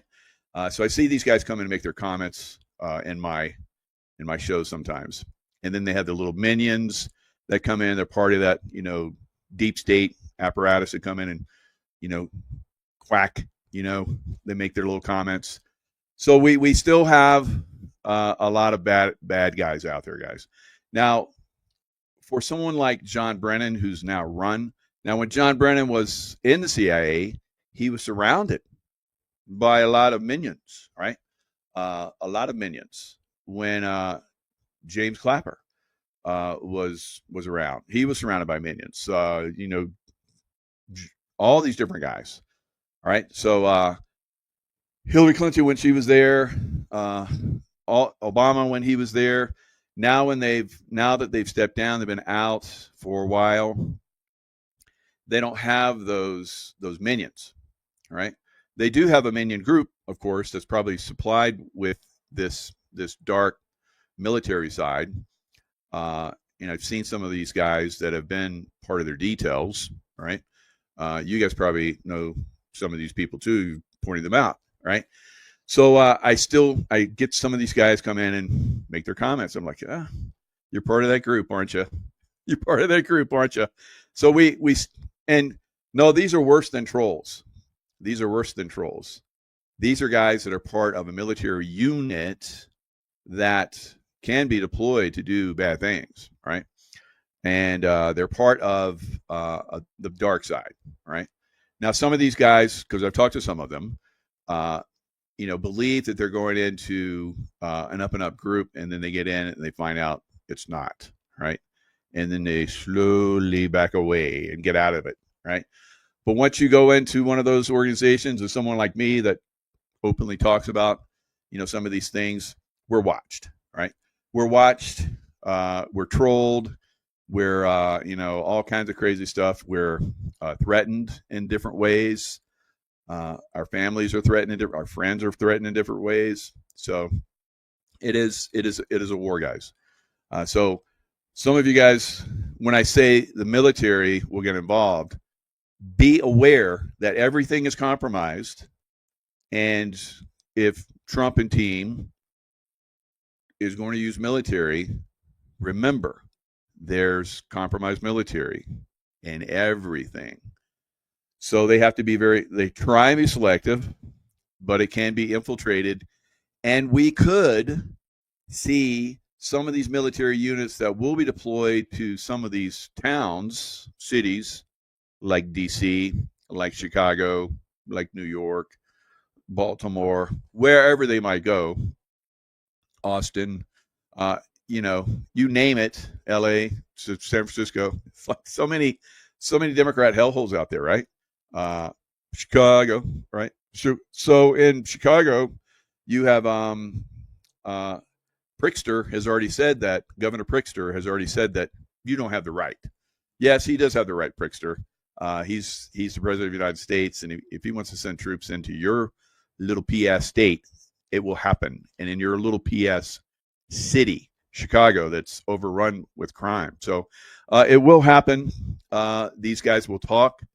They will have their minions that are around them, and they'll try and create some problems. And then some of their minions that have infiltrated police, military, and so forth will cause problems. So imagine a military deployment, National Guard, whatever, into Chicago.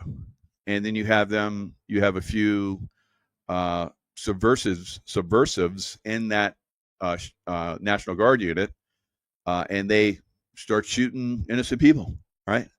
So then you're gonna have problems, right? So that's some of the things that are going to happen. Right, it's going to happen. We already see it happening in Gaza.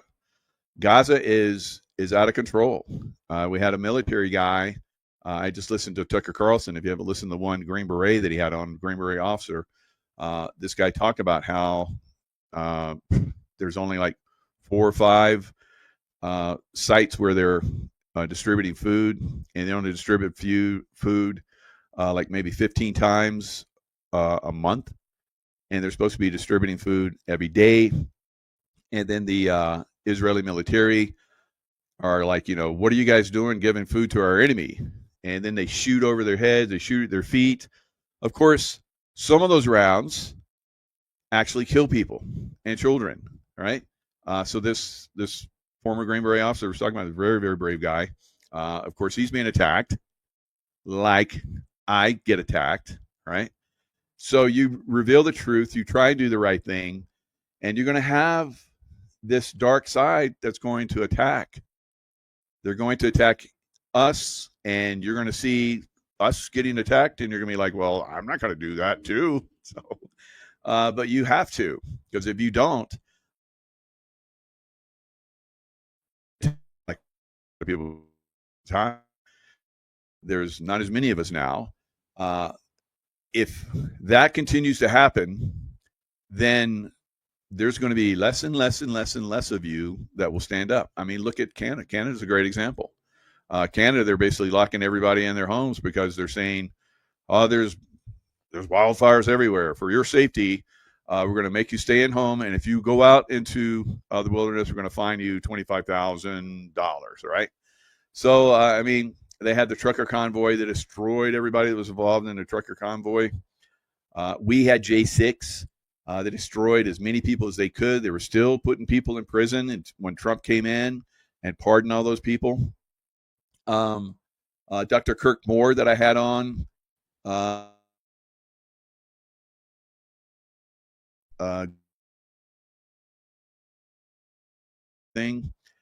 he's one of those guys that stood up to the COVID soon. So he's going to get millions of views. And he's going to talk about how, up less than a month ago, they were getting ready to throw him in jail for like 35 years because he went against the system. So those of us that go against this system get attacked still, constantly. So you have to be aware of that. So if that's happening, those of us that are, I know a lot of you guys look up to us like, you guys are great, and you're making the difference. Thank you for revealing information. It comes at a price sometimes. It comes at a very steep price sometimes, right? And but still,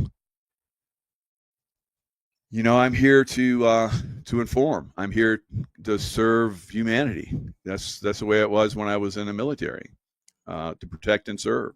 So everyone is like that. Well, not everyone. There's some people that are in it for themselves, obviously, and for their deep state bubbas. So there's that. Now, just like I said, you're going to start to see people run.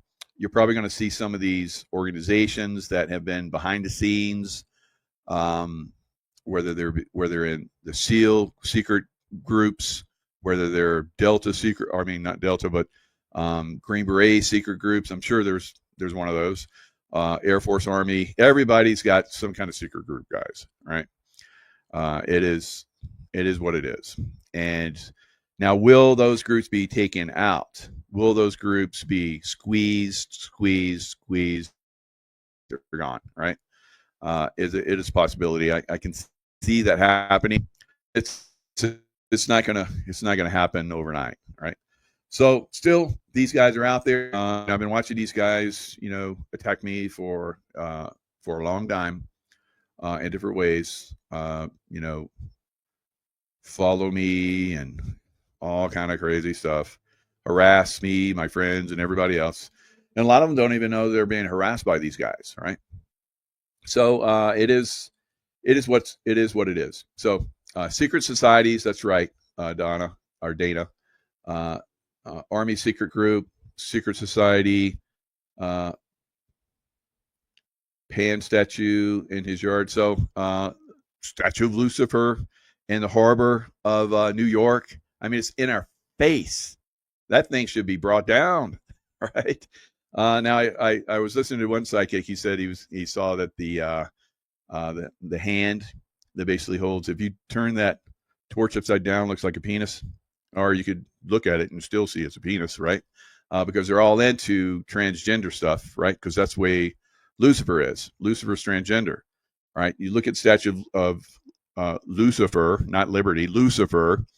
It's got boobs. It's got the jaw of a man. See that jaw? That's a man's jaw, and he's got hips of a man, and he's got a shackle on his ankle. It's like, so it's basically showing us who we basically represent here in the United States, unless we take that down. And then all the stuff in D.C. that was put in there to basically honor all the Egyptian bad side. Right? So it is these guys, the Shriners and the Masons and all that kind of stuff, infiltrated as well, right? So infiltrated as well. I grew up in. I remember when I was driving my car, my dad's Cadillac, and he had Masonic and Shriner symbols on the rear bumper. I was driving it to his wake. We're doing a ceremony in honor of his life, and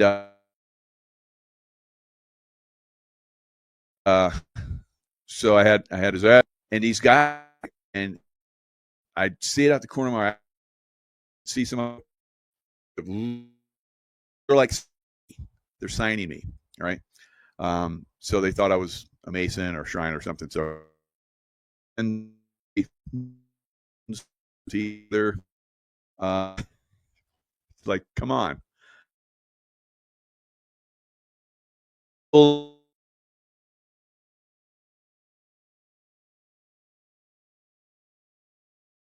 you guys are saying I'm glitching, buffering really bad. All right, so let's see if I can fix that.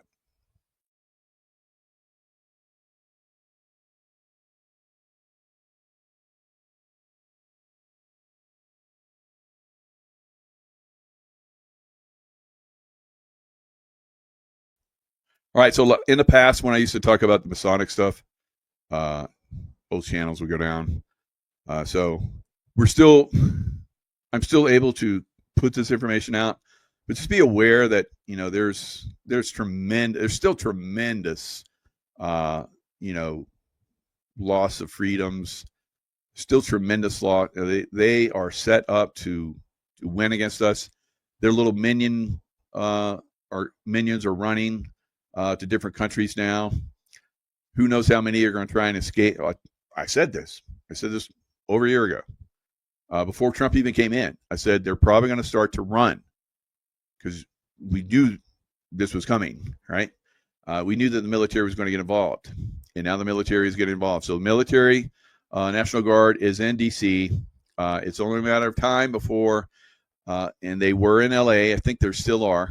It's only a matter of time before they start to go into these other demonic, states and cities, right? And demon rat hellholes, right? So they're going to fight. They're going to fight, and they're going to have their minions. They're going to help them, right? So I don't know. Maybe Masonic groups, or I don't know. How about you Masons out there? Get on the right side of this and just take down the people in your groups that are bad, right? So it's probably not going to happen, right? Because you guys are all one brotherhood, and it's not the way it works out. But maybe, because I know a lot of you guys. I have a lot of friends that went into the Masonic order. I respected my dad and my uncles and all that stuff that were in the Masonic order, and then Shriners and all that stuff, and they were good men, right? But I knew there was a creepy side to all that, right? And I'm not going to go into detail about all that. All right, so that's what we're seeing now. I see the creepy side of the military. I pointed it out to you guys. It's there.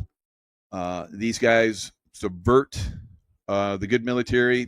If I'm sure they're given missions just like the good military, gets missions, just like we're sending National Guard in. They're probably going to these subversive, secretive military groups, and they probably have a facade where we do this, and we have to stay secretive. But in the background, just like in the CIA, in the background of all of us doing the good stuff, in the background, we all saw these assholes doing bullshit in the background. And because everything's compartmentalized and you can't get out of your little box that you're in and say, hey, there's a problem there.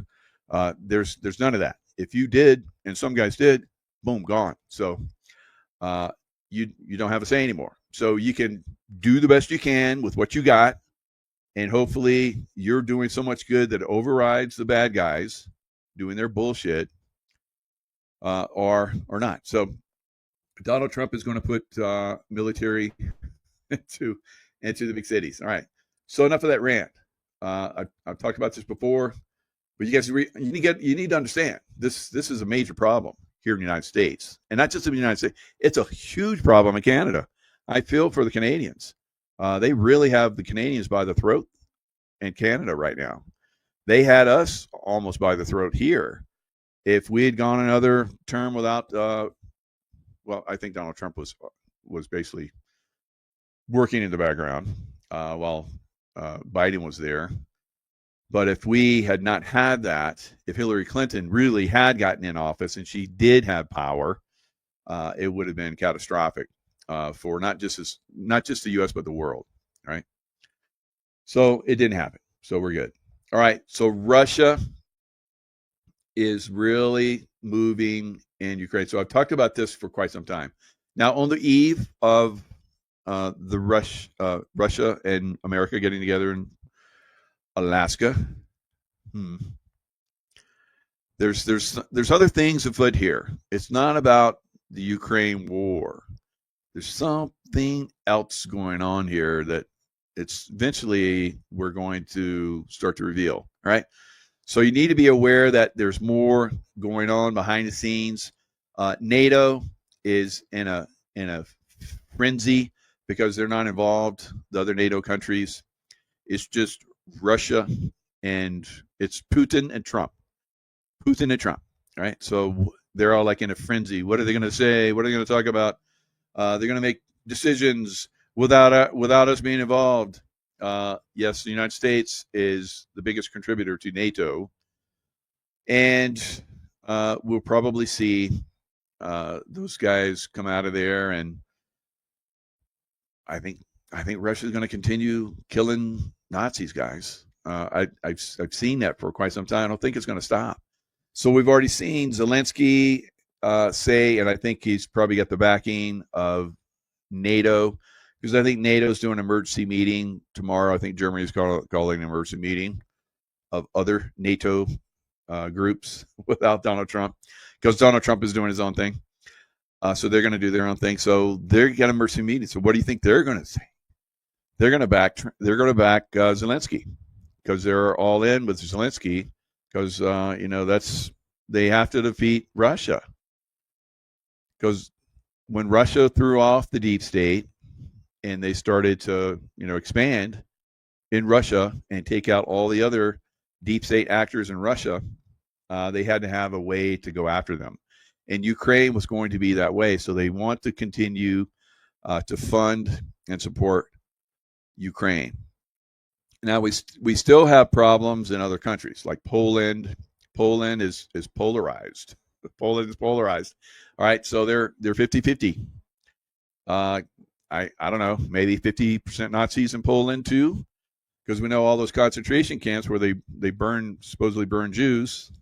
Supposedly, I think they did, and starved them to death. And it wasn't just Jews; it was other groups as well that were undesirable in Europe. They sent them there to those concentration camps. And once they were ineffective in being slave labor, they just started burning them. Right.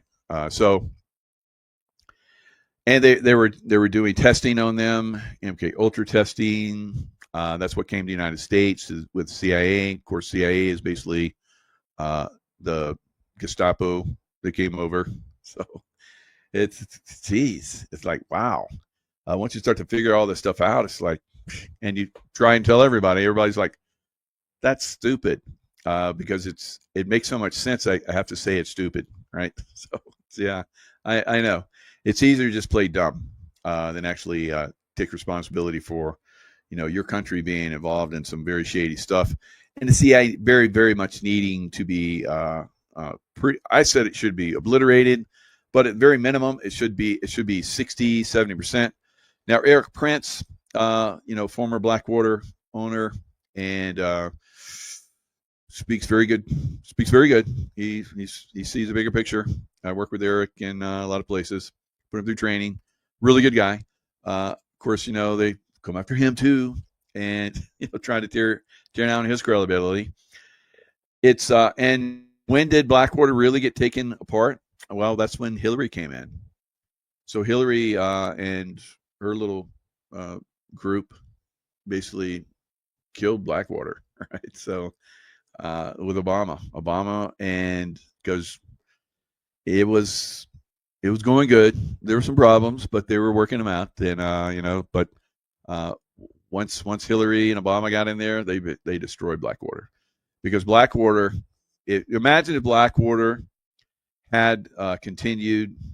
Now, like I said, there were problems with it, but if Blackwater had continued, had refined itself over time, then instead of making ice, it could be Blackwater. All right, so Blackwater goes in.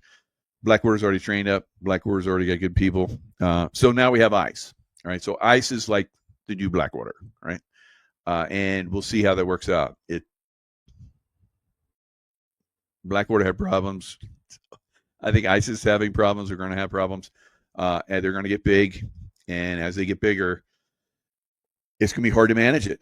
It's hard to find good people to manage this stuff. And you're creating a new organization that's growing. It has more and more responsibility, and you have to bring in the talent. They have to get on board. They get trained. They ideally they have some kind of background. Some might not, like happened with Blackwater, and then you start to have an implosion. So at some point, the military gets deeper involved, not just like we've already seen the National Guard, but the Marines, right? So Marines are very effective at going out and closing with and destroying the enemy, right? So I don't see that happening with our fellow American citizens, but definitely it's happening with the people that have been brought in that are terrorists, that are planning to cause a lot of problems in these major cities. So that's the reason why Trump is bringing in the military into these cities. A brilliant move. It's a brilliant move. I thought that it wasn't going to happen until conflict started, but he's using the excuse, which is a good excuse, that you have massive problems. It's these Democrat cities are absolute hellholes, right? We all know that. We all know that, and we're frustrated because they continue. The only way to change that is to bring in a military grade force, right? That comes in and basically starts in.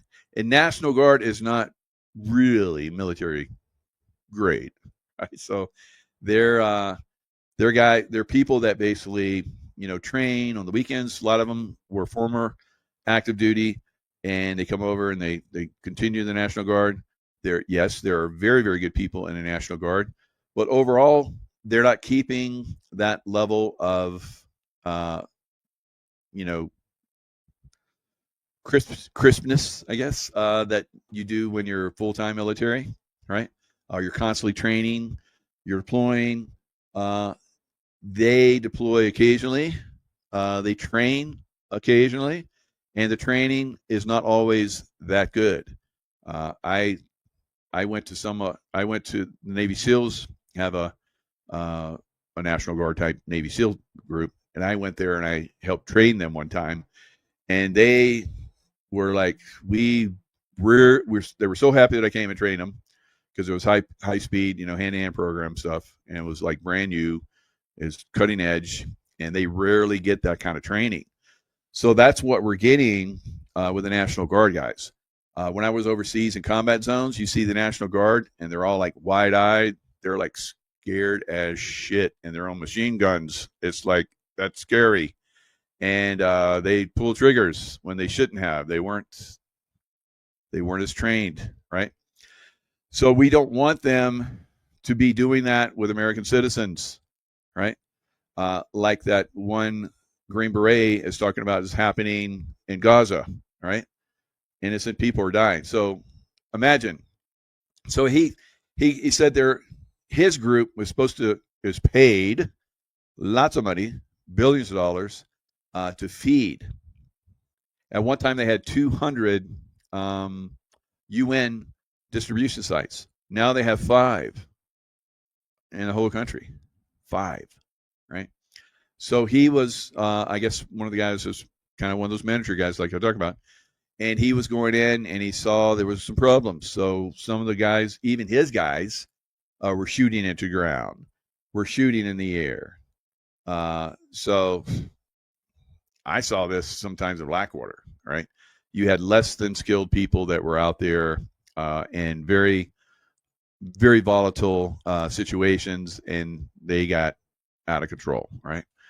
So you don't want that. So he's talking about how they're supposed to be feeding them every day, at least 1 meal a day. They're only coming in 15 times. Imagine that you only get 2 meals a week, 2 meals a week. So even President Trump said they're starving the Gazans, right? And it's obvious. It's obvious they're doing it, right? They're slaughtering them. They're starving to death. They're slaughtering them every chance they get. Even the contractors that are there, that are supposed to be distributing food, are like loose cannons as well, shooting like monkeys, just like the.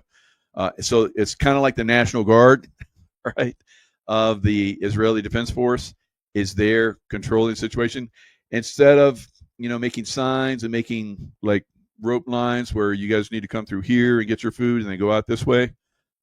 They shoot to control the people, and of course they're killing them. Every time they distribute food, they're killing people. It's insane. So they're distributing food in combat zones. I guess that's so they can get away with killing people indiscriminately. It's out of control, guys. So we don't want that to happen in America. We don't want that to happen in the big cities, but there's a very good chance that it will, right? Very good chance that it will. So we need to be looking at that.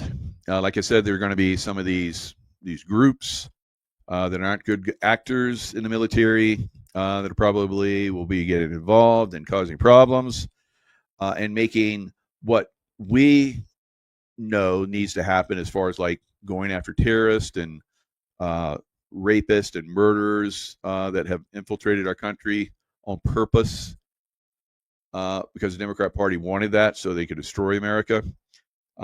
So now that we're going to try and put military in those cities before things get out of control, it may still get out of control.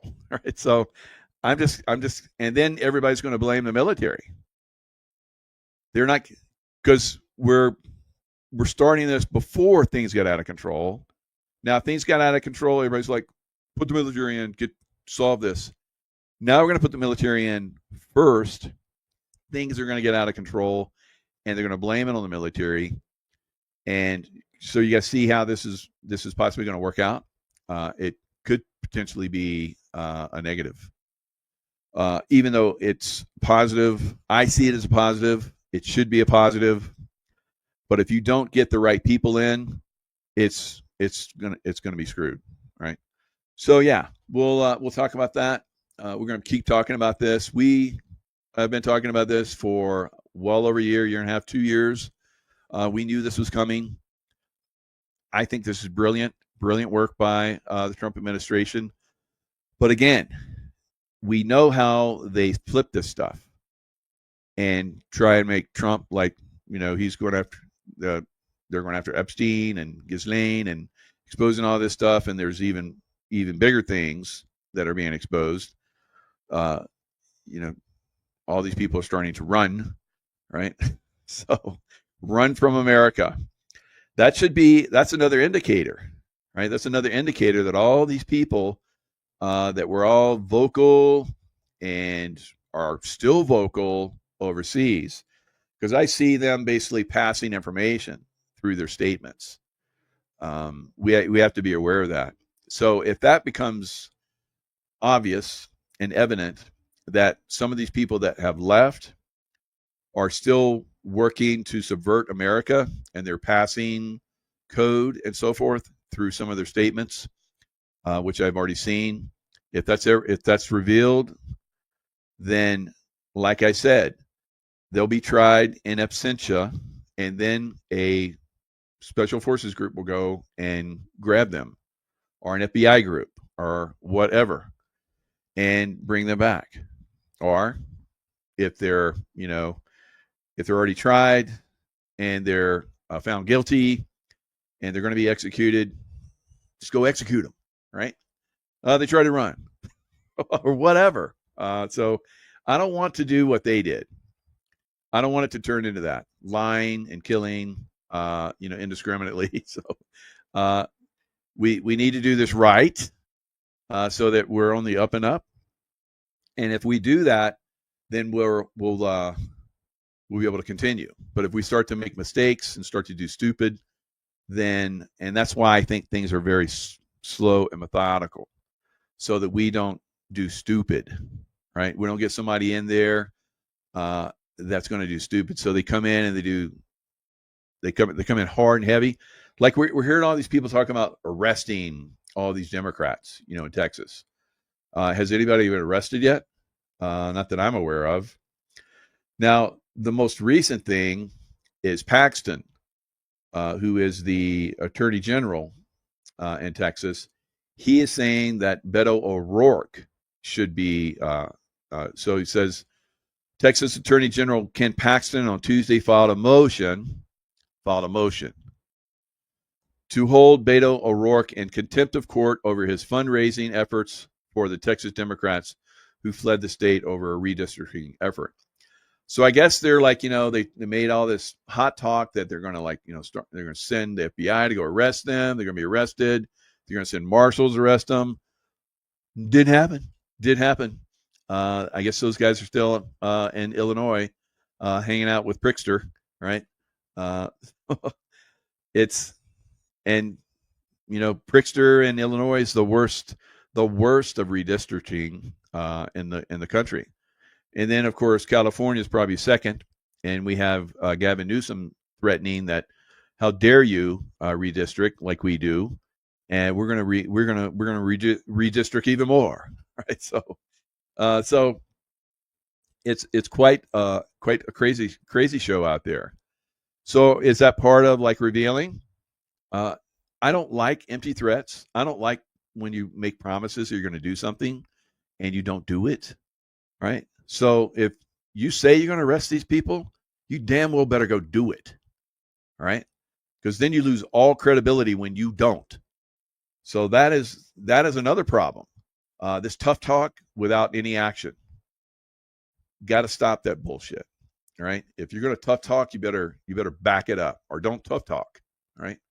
We're getting sick and tired of that, and we have a lot of people that are having issues. We have people in D.C. that are saying it's a good thing that President Trump brought in the National Guard. Of course, in D.C. they're saying, oh, we're at a 30-year low. So we know the Democrats manipulate figures, because they did that with the jobs report. We just had an accurate jobs report that went back like the last 3 months now, and every one of those months were like massively revised, right? I mean, ridiculously. I mean, you have to be we were saying it. I've been saying it for a long time. These numbers are manipulated, and the jobs numbers, people that are unemployed, are catastrophic. And the Fed, that's one of the things that they look at. One of the major things to look at for the economy is if jobs are created, we got to cut rates. So the reason why they haven't cut rates is because jobs have been up, but jobs have really been catastrophically low for months. Now we just saw, and I wonder if that's manipulated, but I don't think so. Maybe we just saw where an inflation rate is up high. So if you raise rates, then the inflation rate is going to take off like a scalded monkey, right? It's going to go boom. So you're on one hand, you're lowering rates to, stimulate the economy, make credit, cheaper, so people can get, and the federal government doesn't have to pay as much interest on the money that they owe. Maybe credit cards go down lower. If you get a car loan, which hardly anyone's getting now, they're like, so many people are walking away from their car loans. So many people are walking away from their credit card debt. It's getting pretty crazy out there. So if you raise rates, it squeezes the economy. If you lower rates, it's supposed to stimulate the economy, but it will make the dollar cheaper than it already is, right? So President Trump wants to do that. He thinks with his tariffs and with the dollar cheaper, it will stimulate the economy more. We will see. We will see. For my experience, when they start cutting rates, that's when things start to crash, right? Because everybody sees, they have to lower interest rates. So the stock market's like, oh shit. Then they crash, and the NASDAQ crashes, and then crypto, which is tied to the NASDAQ pretty much, will crash. And silver and gold will go skyrocketing upwards like they do every time the stock market crashes. All right. Go back through history, 1929, the 70s, the 80s, the 2000, 2008, all these different times that the economy, the stock market crashed, silver and gold went through the roof. Now, silver and gold have been massively suppressed. So that suppression looks like it's about ready to come off. They can't control it anymore, so it's going to really take off. And then when the economy starts to obviously crash in the stock market, which is the last thing that will crash because the economy is crashing. Jobs are crashing. Housing prices are crashing. Real estate, everything's crashing.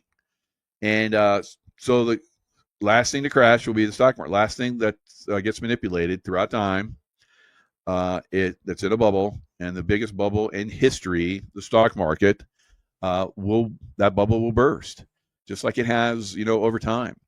In the meantime, roll the dice, roll the dice in a casino and see how you do with the stock market.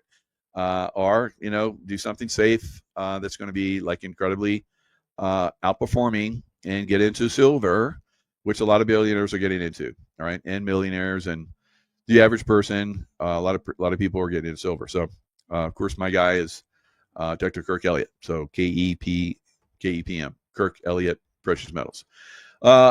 So, what else? What else is a standout with this craziness? We're going to see quite a lot of problems. Now, I've said that we're probably going to start to see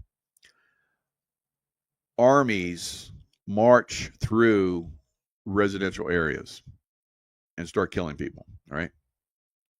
That's not happening yet, but we're at the point where that is happening on a certain level.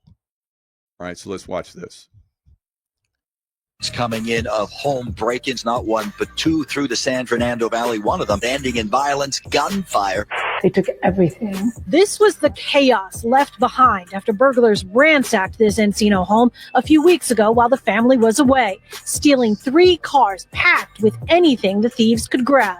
Police trying to calm fears, neighbors demanding better response from LAPD. We were coming out of the car. My son immediately said, "Who's that?" The realization hit fast. Ortiz says the men had just broken into her home and were running off with more than just spare change. LAPD Chief Jim McDonnell saying that he's promising an increase in patrols in Encino. He believes the string of crimes happening there was connected to an organized crew from South America. What were you saying earlier? Just life in LA? It's life in LA.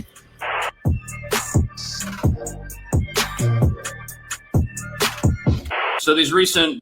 All right, this is Cash Jordan. Cash Jordan has been blowing this up. Good job, Cash.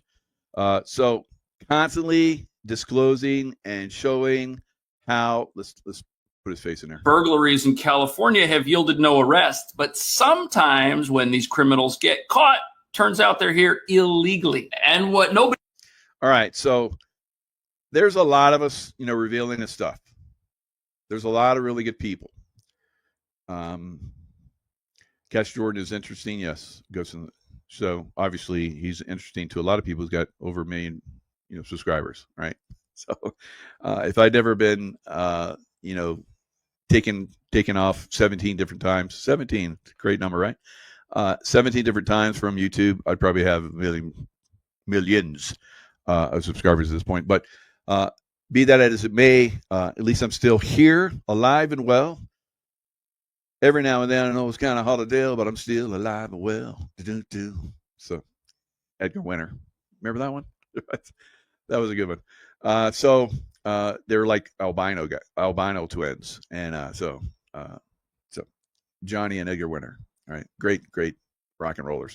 All right. So, little blast from the past. So, Cash Jordan, right?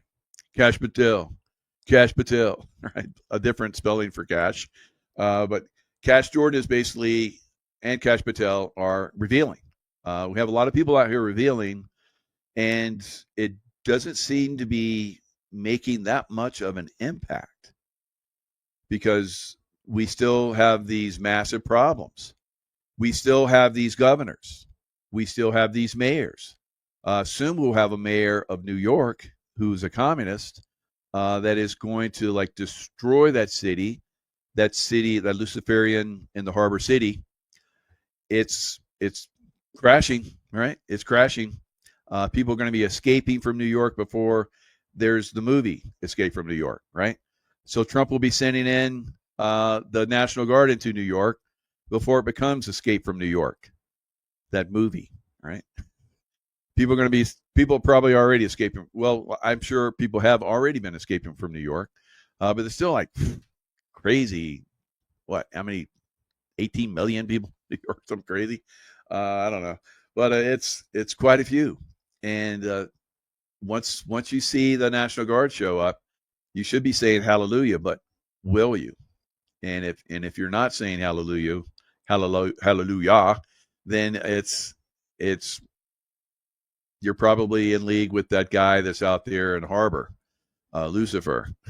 All right. So the Luciferians. All right. So that's what we're seeing right now. We're seeing a lot of this stuff, present itself. People are still not getting it. Even though most of us are, most of us can make a difference. The ones that are, it only took 5%, 10% maybe of Americans that basically, we had the revolution. We were split even during the revolution. So a lot of people think that the revolution, Americans rose up against the British. No, there was a very small contingent of people that rose up against the British and the loyalists, right? So there was a lot of so once the British were thrown off, the loyalists still stayed, right? They didn't go back to England. So a lot of them did that were wealthy, ran to England, kind of like probably some of those guys that are running right now. So the revolution is happening here in the United States, guys. It's on. It is a slow roll, but it is happening, and it is making a difference. Now, Trump said the Fed should cut interest rates, like we're talking about. Besant, brilliant man, probably the best guy we've ever had as Treasury Secretary. He's saying the real thing now to think about is, should we get a 50 basis point rate cut in September? That's a biggie. That should just the talk of that right now is sending the stock market up. The stock market is defying all logic right now, and it's going up. So it's going up that wall of worry. So it does really well when everybody's like, oh no, it should be crashing, and then it goes up because it's thinly traded. So the manipulators can really crank it, and then the people that are shorting the market or doing put options or whatever, they get stopped out and they have to sell, and they sell at a loss. And then the people that are manipulating the market higher, it goes higher again. So that's what we're seeing right now. We're seeing a lot of manipulation in this market. So the bubble keeps going. It keeps going. And soon it's going to blow. Get out of there. It's going to blow. It's kind of like that Monty Python movie where the guy's eating, the big fat guy's eating the restaurant, and he's cruel to the waiter, and the waiter is like bringing him all this food, and he's eating all this food. He's getting bigger and bigger and bigger, and he's like, "Would you like dessert, sir?" And he's like, "No, I can't fit another. How about just a little mint?" And he's like, "No, it's like the best mint. You've never tasted the mint like this." And he's like, "Okay, give it to me." So he gives him the mint, and then he goes boo, boo, boo, and everybody's running, and he blows. All right, so that's the stock market, right? It's a bloated fat ass that is eventually going to explode, and don't be around when it does because you're going to get slimed, right? And if you're invested in it, you're going to lose it, right? Because that thing is, when it does blow, it's going to sink very quickly. And what will do well? Not Nvidia. It will be down. Not Apple. It will be going down. Not the crypto space, because it will be going down. Because have you noticed that every time the stock market crashes, the crypto goes with it? So it will not be going up. And what does go up? Silver and gold. Burl Ives from that Rudolph the Red-Nosed Reindeer movie. I don't know why it's stuck in my mind, but it's fun. All right, so is it going to be a 50 point? I think it's possible. So the stock market is betting by the end of the year, there's going to be a total of 75 basis point cut at this point. And there's like some crazy 85% chance that there's going to be a rate cut in September. So with that, we're already seeing the stock market crank, and it will crank probably like it normally does up to that point, and then it will, like that last mint, it will blow. I don't know. Maybe it will defy all odds again and just keep going up. It's possible. Why not? Sharon, you saw that? Yeah, he's gonna blow. He's running. And he's like puking, and they're like have puke buckets for him. So he'd eat and he'd puke, and he'd eat more and he'd puke. And the people are coming in and cleaning, with mops, and everybody's like in the restaurant. They're like, "Oh my God!" So that's kind of what we're seeing with the stock market right now. It's disgusting. So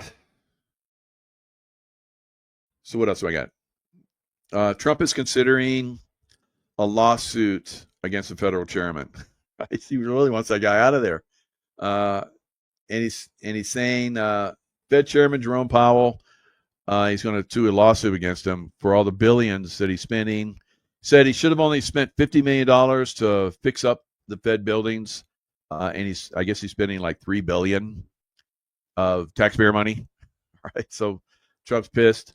Trump's a real estate guy, and he knows he's got the eye, right?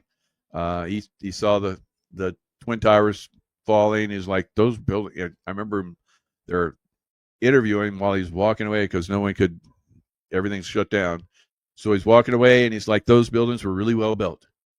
There's something very strange going on. So, and he hasn't really talked about it since.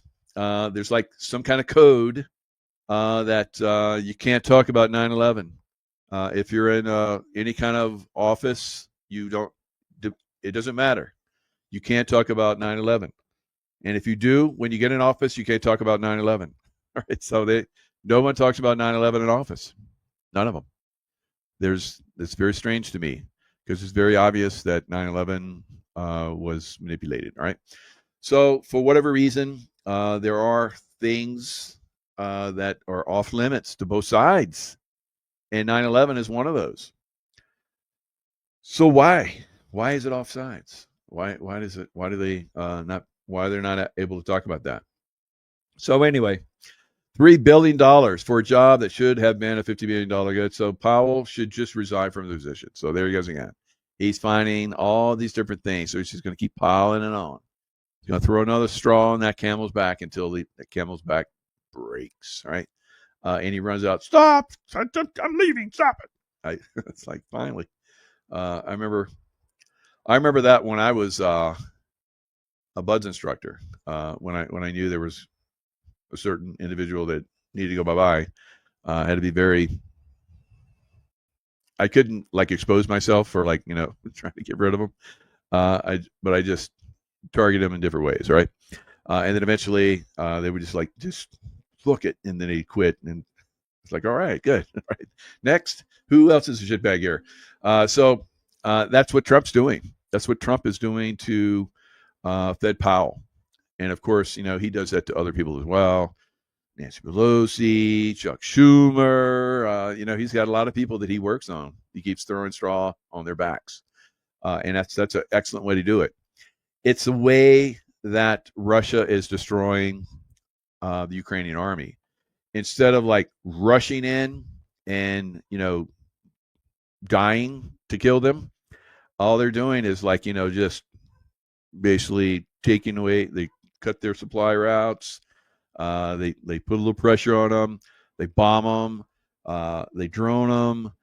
Aircraft bomb them. Glide bombs. All kinds of bombs. Blowing them up constantly. And now, just recently, they took in some incredible amounts of like 19 kilometers. 19 kilometers, which is what? How many miles? Like 50 miles, something like that. So they moved in just all at once. So billions of dollars of your tax money, because I don't pay taxes. No, I pay taxes too, but not like normal. Right. So when I buy something at the store, I'm paying taxes, state taxes. So I pay taxes to the states, I guess, because I don't have any other recourse. So I could go in. I'll buy this car, but I'm not going to pay taxes. Yes, it's just I haven't figured that one out yet. But there are there was a lot of money that went over there, and a lot of that money built billions of dollars worth of defenses, and there's no one left to be in those defenses. Right. So when the Russian army comes through, they're just like, "Where's everybody?" Let's keep going. So that's the way it is now. They're just like taking up real estate now on a massive scale because they've consistently piled. They're like, "Oh, you built this $1 billion it stretches out long and you can't even put but 5 people in it. And so what are you going to do when we send 100 people in there? You're not going to be able to defend it." And so they run like Powell. Why did you bet $50 billion or $50 million? You're going to fix all this up, and you're spending $3 billion. Where's all that money? Where's it all going? So and it's like, so he runs away.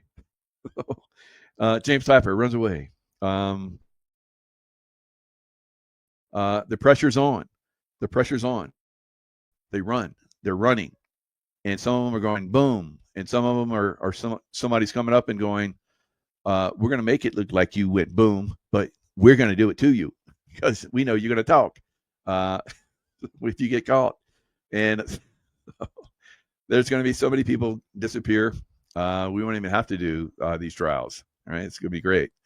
So it's what's coming. So the collapse, like I said, of the Ukrainian army and Russia pushing. Now, when Trump and Putin talk in Alaska, what are they going to talk about? What are they going to talk about? They're going to talk about how much more time you need. How much more time do you need? I can only hold these people off so much longer.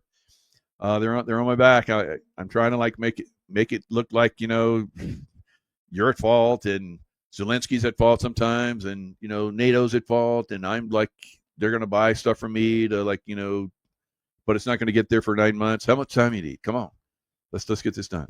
All right, so that's what you're going to talk about really, and then we're like, well, how can I help you? I have to censor you or fine you or tariff you or something. So I gotta make it look like I'm doing something. All right. So what's not going to hurt you? If I do something, what's not going to hurt you? What can you deal with? So that's what they're going to be talking about. All right. Sergeant Randy, you miss your Marine Corps days. Semper Fi. All right. Once Marine, always Marine. Right. So that's good. Thank you for your service. Thanks for all of you guys that served out there. That did good. That are good. All right. There were bad people in the military. We all know that, right? Did you serve in the military? It's like, oh, I don't know what you're talking about, Mike. Oh, okay. All right. So I guess you didn't serve that long, or you weren't watching, you weren't looking, you weren't paying attention. So there's going to be a big turnaround very, very soon, and the deep state is on their heels. We're seeing it now. We're seeing people that are running. It's becoming very obvious. We're seeing the military, at least the National Guard and some Marines, Semper Fi, that are going always faithful, that are always faithful, right? So now, are the Marines compromised? Yes, right. The Marines are compromised too, guys. Everybody's compromised. But of all the forces that I work with, the Marines seem to be the best, right? As far as like ground combat, there's no one else in the world better than Marines, right? So if we get the Marines focused and put them in the right direction, they're going to kick some butt. So now in the United States, we have cartel control. So at some point, those Marines are going to get focused on, like we've talked about, on those cartels across the border. Now, that could help the president of Scheinbaum, isn't Scheinbaum, I think, Jewish, Jewish Mexican president. Wow, great. And a woman. So it's quite a mix. Attractive woman, very highly intelligent. I have a lot of friends that are Jewish, but even the Jewish people now are saying, "What kind of Jew is she?" So just like I would say, well, what kind of SEAL are you? What kind of Marine are you? What kind of and a lot of you guys are like, that's not even, you can't even say that. It's like, oh, that's the problem. That's the problem, right? So you have to, like, everyone is possibly compromised, guys, in my book, until they prove otherwise, and they constantly prove otherwise over and over and over again. All right. So yeah, I'm going to work with people like I have, throughout my whole life and career. But I'm always speak softly and I carry a big stick, right? So, all right. So that's it. That's it. We will see this thing start to unwind for the deep state at a faster clip. We will see these villains that are going to be taken out at a faster clip. I think there's going to be these people that run, they're proving themselves, they're showing themselves as they run. And I want to see more of them run. So at least they're least everybody sees, yeah, these people are running. Now, when you see someone run from America, you know they're not American, right? So if you're a really true American, you're going to stay here. And if you think that, Trump is bad, you should stay here and do your part to, I guess, be a Trump derangement syndrome person, right? But you're going overseas to, coordinate overseas and keep your mouthpiece going overseas, some of these people. And that's what we're seeing. Rosie O'Donnell saying some very suspect stuff just recently, right? So it sounds to me that she's telegraphing something. That's what I think. So we have to watch these people, and when they do something really super suspect like that, knowing what I know and how these people are, I'm like they're telegraphing something that's code for something to start. All right, let me see if I can find it. Rosie O'Donnell comments recently.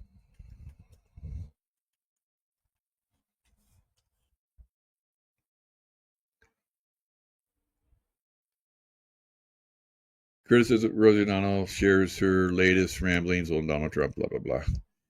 8 hours ago. Let's see if this is it.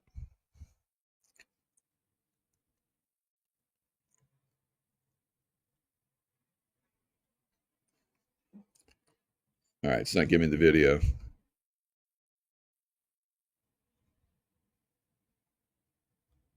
See if we can find a video. Videos.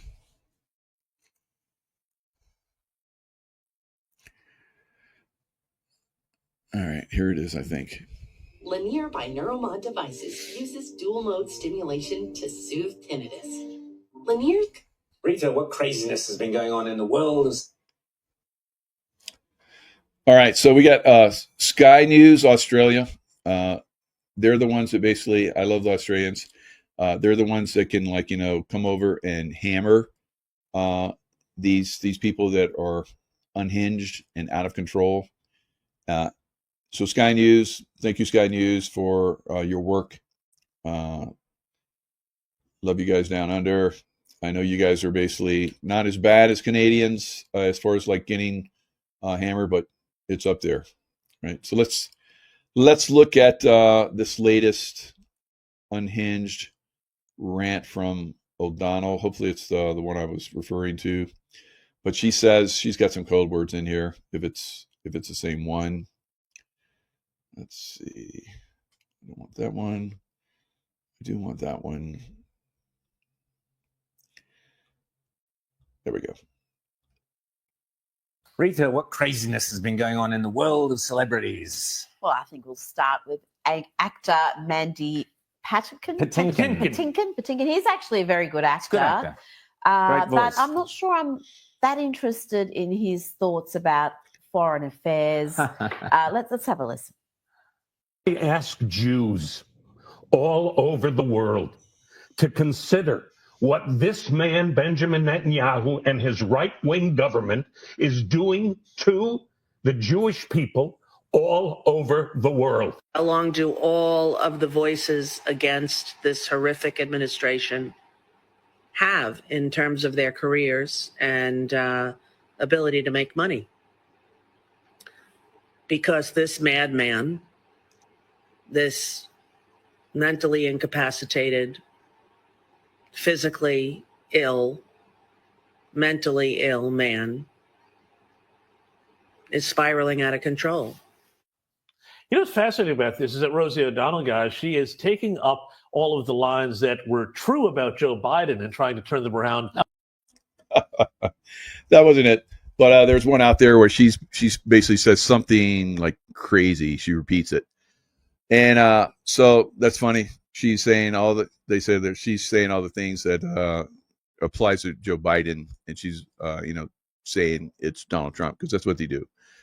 They always point out to the other side what they're doing wrong, how they're Nazis, how they're slave owners and racists and so forth, but they are on a massive scale, right? So yeah, it must suck to be her. Absolutely are on the lake. So there's going to be continued little things like that. So watch the little things that are happening out there. In my X, I've made some comments, and they're getting different types of traction. Right? People are attacking me for revealing some stuff. So it's very interesting to see it here in YouTube. And in Rumble, we have a good group of people that basically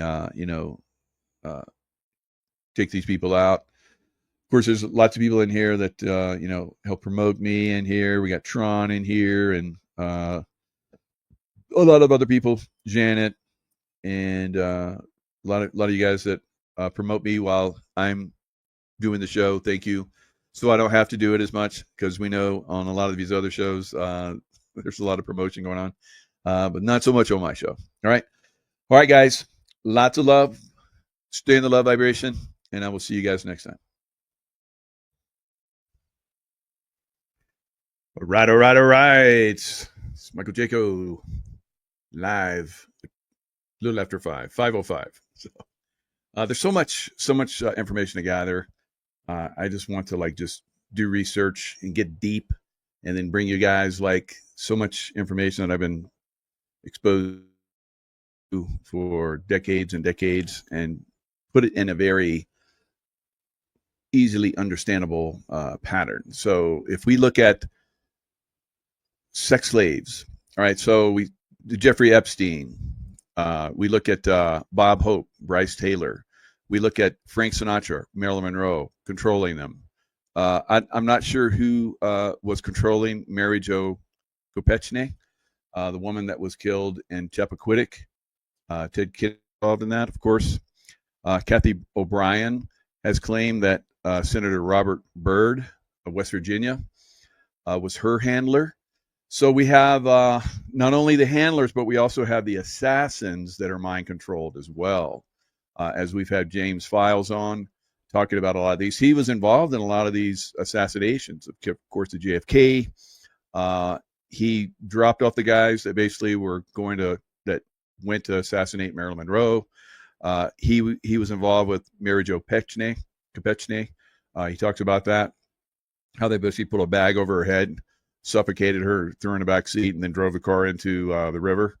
And it wasn't deep enough. I mean, anyone could have crawled out the window, which supposedly Kennedy did, but he didn't.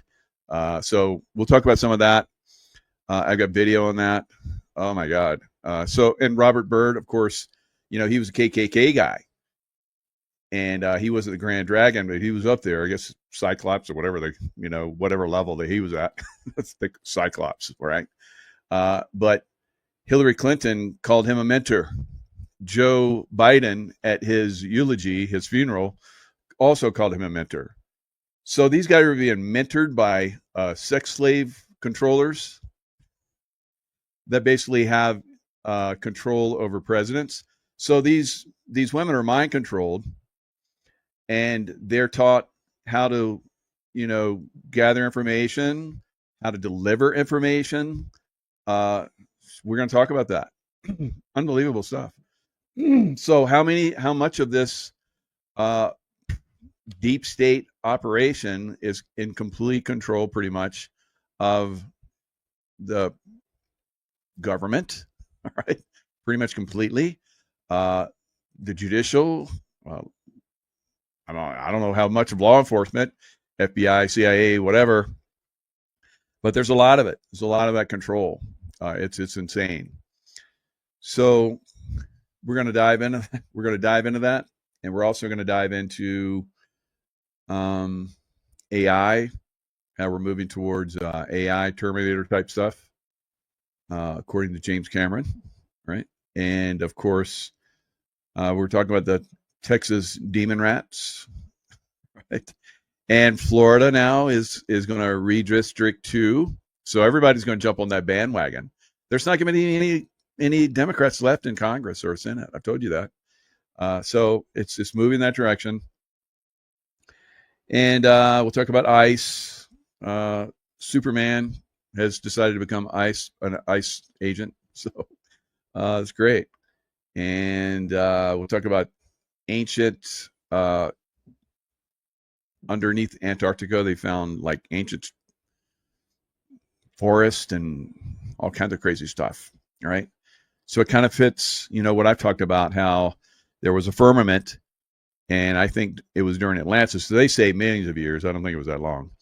But during Atlantis, there were wars, kind of like, we look at Star Wars where they had that planet killer that came in. Do we have a planet killer coming to first they called it, I guess, the comet, and now they're saying, oh, even the military is saying, well, we've been in contact with them for a couple of years. We've known. What? So it's crazy. So much stuff is getting revealed. I believe before the end of this year, with all the crazy stuff that's been going on, the earth change stuff that's going to be happening, crazy hurricanes, and deep state, throwing everything they got at us, that at the end, the ET disclosure is going to be real for everybody, right? So it's going to really come out. So we'll talk about a lot of that. But first, let's talk about LifeWave.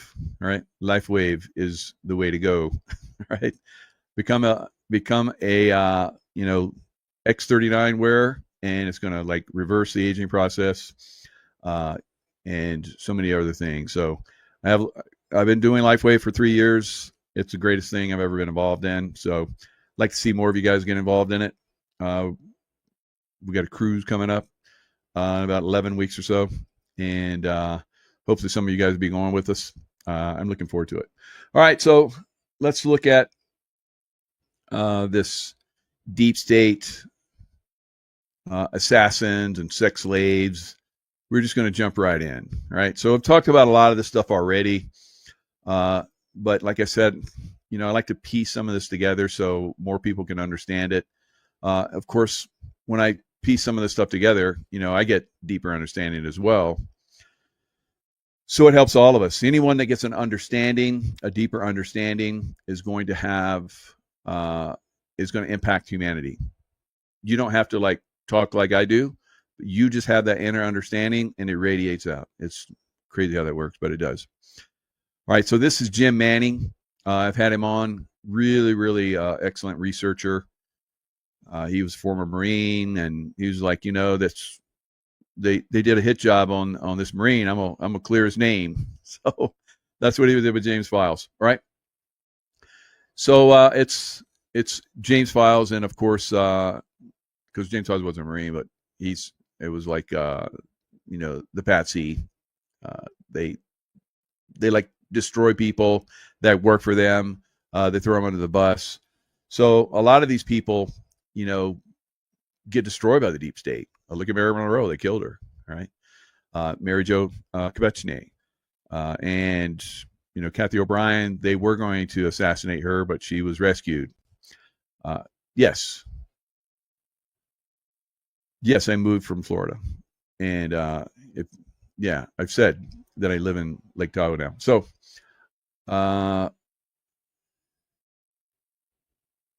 XRP, the SEC case is officially over. So is XRP going to the moon then? Art on the Lake. And Linda, yes, he moved. Mary Jo Kopechne. Thank you, Arlene. Mary Jo Kopechne.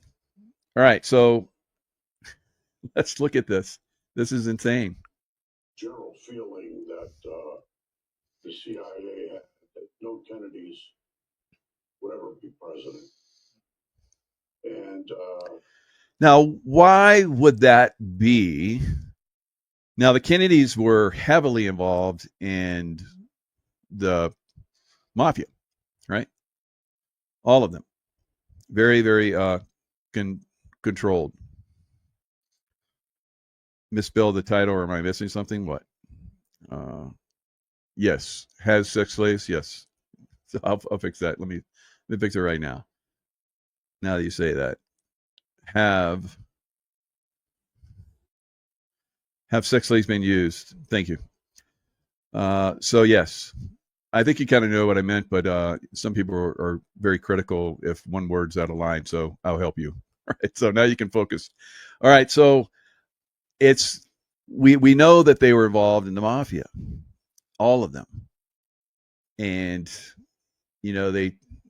I think all the presidents, to a great extent, even Trump, involved in the mafia. He was in New York. If you live in New York, you're involved in the mafia, right? So, all right. So, and with some form or fashion. I'm just kidding, but it's pretty close. He was in real estate and he was building those buildings, and the mafia is totally involved in the builders and all that stuff. So he had to deal with it. He even talks about, I think, in his books, how he had a good relationship with them.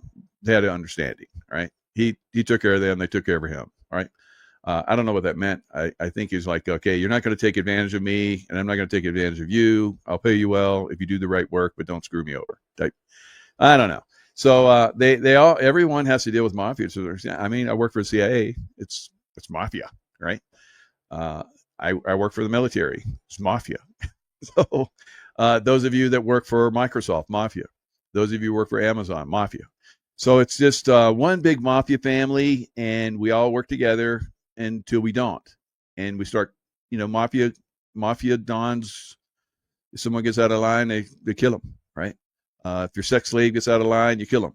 If your killer gets out of line, you kill them, right? So it's just kill or be killed, I guess. I don't know. It's pretty sick. Although it wasn't the CIA in charge of the Robert Kennedy assassination, they were complicit in it. They had a couple of people that were watching it and so forth. But J. Edgar Hoover was calling the shots on that one as well. So J. Edgar Hoover also involved with the mafia. And thanks for the memories. That's Bryce Taylor.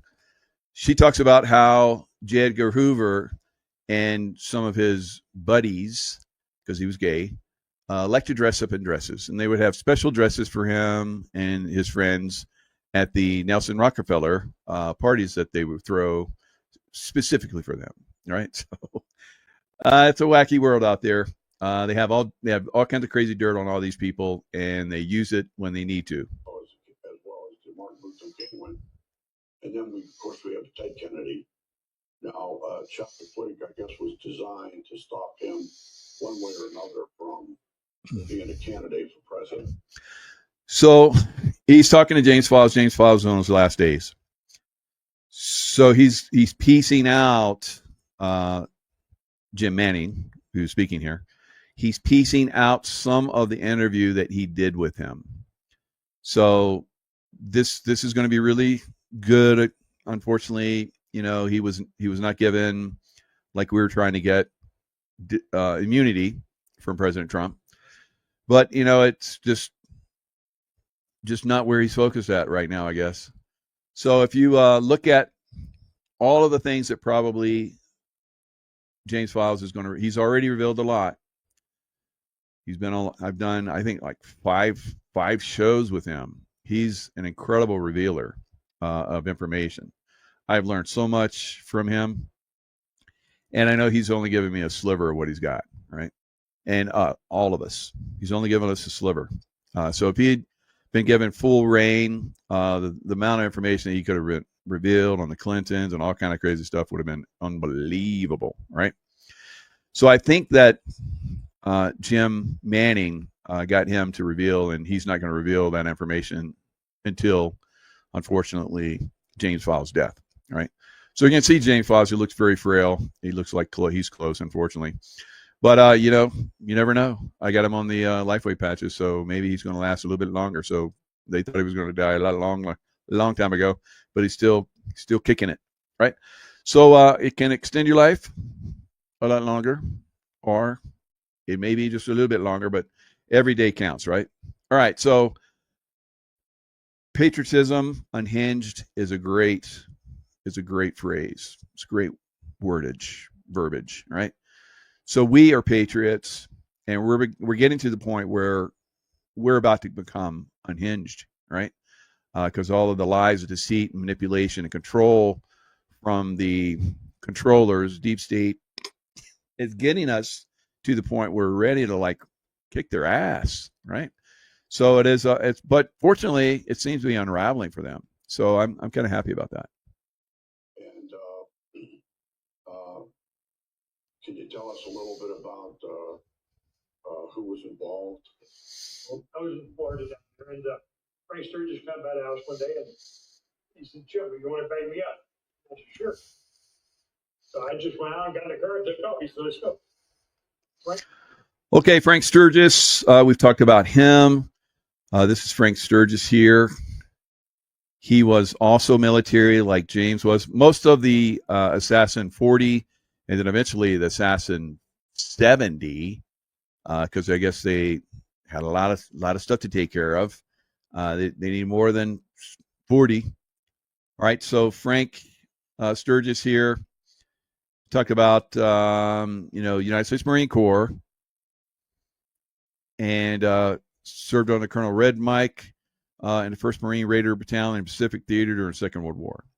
So then Wild Bill Donovan started to do guerrilla actions and so forth. He was with him, Merrill's Marauders. So he's high up. He did a lot in the military, and then you get out of the military, and then you're like, what do I do now? No one cares, right? So no one cares that I was like an exceptional killer and for my country. But the CIA, they have a way. They have a way of knowing these things, and they have something for you. So he was pulled in to be part of the Assassin 40. Of course, Assassin 40 was part of George H.W. Bush Sr.'s. He was the one that put all these guys together. And of course, he got rewarded. He became the head of CIA and then eventually, of course, president. We got on the plane. We flew up there to Boston, and we was on the plane. Looked over and said, "You never asked me what we're going to do." I said, "Hell, I don't care." I said, "You got my back. You bail me out anytime in trouble." And it's like I mentioned in the first interview, Frank Sturgis bailed me out of trouble in Mexico, and it wasn't jail that he got me out of. And so, anyways, whatever Frank wanted to do, I always had his back. So we got it. So, just like in the military, you help each other out, and when you're helping each other out, you're, just always got each other's back. So that's one of the things they wanted. Obviously, that's why they hired military guys to be part of this assassination group, right? And it wasn't just assassination of presidents, I guess, like JFK. It was also assassination, like he's talking about, of Ted Kennedy's sex slave, right? She was getting out of line, and he called it out, and so they sent a team to handle her. There, that found out what we was going to do, and then Hunt was there. Hunt met us there, and so anyway, the story goes where Ted was supposed to bring Mary Jo out there to meet us, and the story was that Ted was to tell her that somebody wants to talk to you, but she had no idea she was going to be killed. And Ted didn't have no idea either, and so he brought her out there. Frank Sturgis, he put his hands down to her side and he held his hands flat. If you grab somebody like that, you're leaving in front of her. So that's another thing that James files. He talks about how assassins assassinate people, right? So he's saying that you don't grab the target like this because you'll leave marks, bruises, and so forth. So these guys are expert at killing, right? They learned it in the military, and now they're doing it for the CIA or whoever hires them, right? They're assassins for hire. So they come in and clamp her arms with their hand, like you're saying, with their hands like that, and then they put a bag over her head and suffocate her. The blood stopped circulating. But laying it flat, you don't leave no marks. So he's holding the girl's hands, her arms are by her side, and Hunt put the bag over her head and suffocated her. The girl was dead when she was put in the car. Okay. My job was to drive the car off the bridge. Uh-huh. And the water wasn't as deep as they thought it was, or I thought it was. But before I got in the car, put the window down, because underwater, you don't know if you're going to get it down or not. It's going to work. So anyway. So that's another thing that these guys are very skilled at. They have such deep insight on how to run their operations. So if you know you're going into the water, all right, roll your windows down, because sometimes they won't roll down. But if you do get trapped, you can go into the back. The back window is the one that you can break. The front window, you're not going to break that and get out, right? It's all safety glass. And you're probably not going to get out. You may get out the side windows, but they're going to be jagged. So the one way you get out is you punch the back. Now, this is so a lot of people know that. So a lot of people thought that she was in the back trying to get in that and there's breathing room back there. So with that air pocket that usually gets trapped there, you can like pull off the back of a headpiece and use the metal to break the window and get out. So there you go. I gave you that might save a lot of lives out there. So The window down, and the car didn't sink all the way. And she was in the back seat, and a lot of people alleged that she was in the back seat because there's air back there and she's trying to breathe all she could. Well, if Ted Kennedy could, big as he was, if he could crawl out that window and get there, there's no reason that Mary Jo couldn't come out this window behind it. Sure. Survive. And he should have seen her get out first. But she was already dead. She was in the back seat. But there was no water in the lungs. So they know she didn't drown. But anyway, so there was no water in her lungs. So how did she drown? Because that's what they say. Yeah, she was murdered, right? Because she was getting out of line. And that's what they do to the sex slaves if they get out of line. And then they tell the other sex slaves, like they told Bryce Taylor. They told Bryce Taylor, do you want to end up like Mary Jo Kopechne at Chappaquiddick? So this is how they mind control their slaves. They even told Bryce Taylor, because she was sex slave to JFK. And when he was killed, they told her, we can kill the president of the United States if he gets out of line. We decide if he lives or dies. And we decide if you live or die if you get out of line.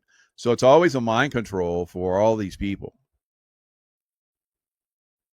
the way she come out there, Frank held her arms aside, Hunt held the bag overhead, they killed her, put her in the car. I got in the car, drove the car off the bridge. Before we drove the car, then Frank got on top with a ball band. He beat it, we danced in the top of the car because the car was supposed to turn over, but the water wasn't deep enough for it to turn. All right. So Frank got on top of the car with a baseball bat, and beat the top and beat the windshield, as you're going to see. So it looks like it rolled. And maybe she got knocked out and she drowned without any water going into her lungs. Right. So now look at the picture of the car. So that's a baseball bat and so you don't see any damage on either on the sides, because if a car is rolling, you're going to have damage on the sides.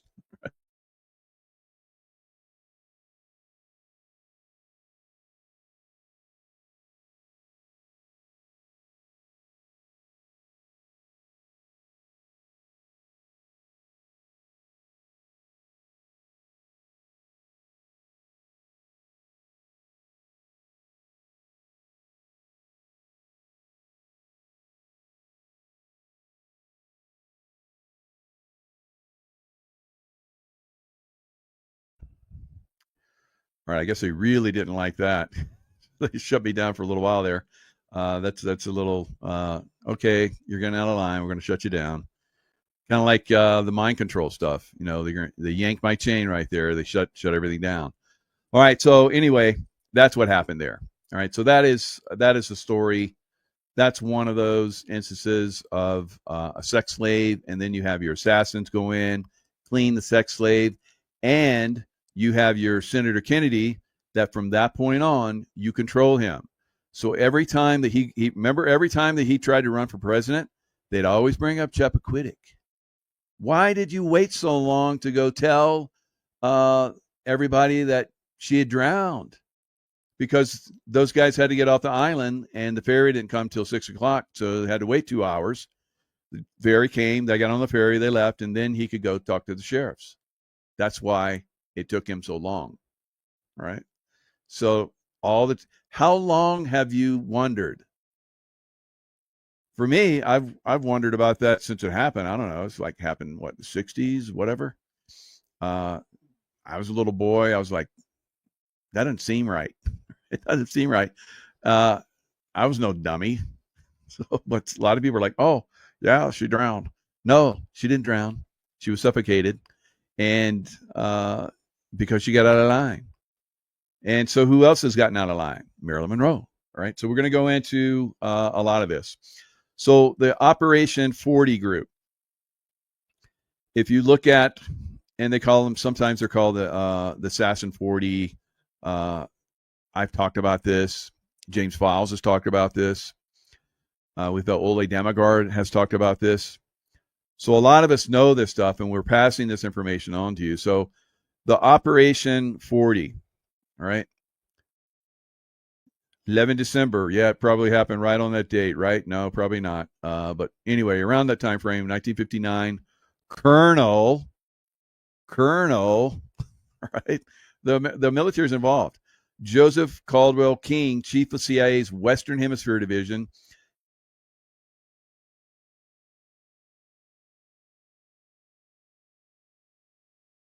You remember Kennedy, shit can Allen Dulles, but he was still in charge. He still, was part of course, the FBI under J. Edgar Hoover was the one, and I don't care about gayness, whatever, I don't care. But everyone thinks he was a straight guy, but he was a funky man, right? So, and he's trying to be all prim and proper and straight, and behind the scenes is dressing up in dresses and sex parties, all kind of crazy stuff. So these guys are like crazy, and that's probably how they controlled him. So he was in charge of the assassination mainly, and he was in charge of assassinating many people. Our FBI guy, head of the FBI, was in charge of assassinating all these people.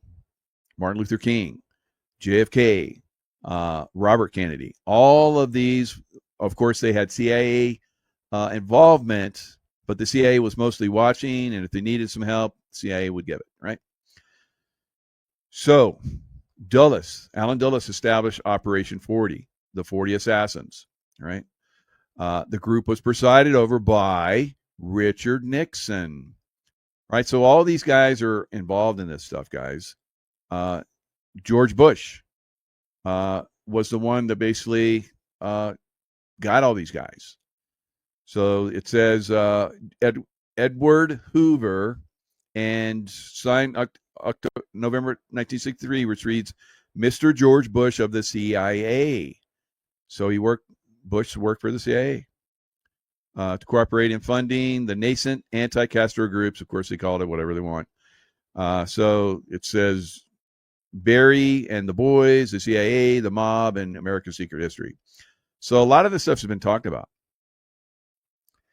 A lot of this stuff has been exposed, or people have tried to expose it, and then they get killed. All right. So, and that's the way this stuff works. So here he is, Frank Sturgis.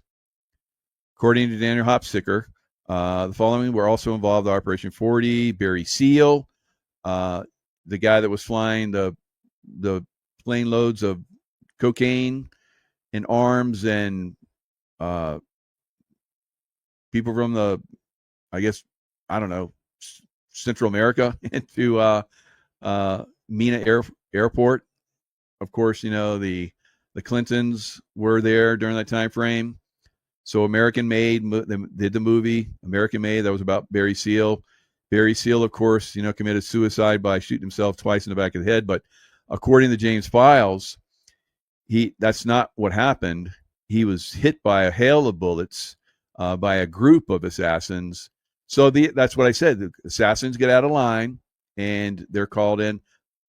They tried to kill James Files many times. James Files talks about how, they came after me, and I killed all the people that tried to kill me, and then they throw me in prison.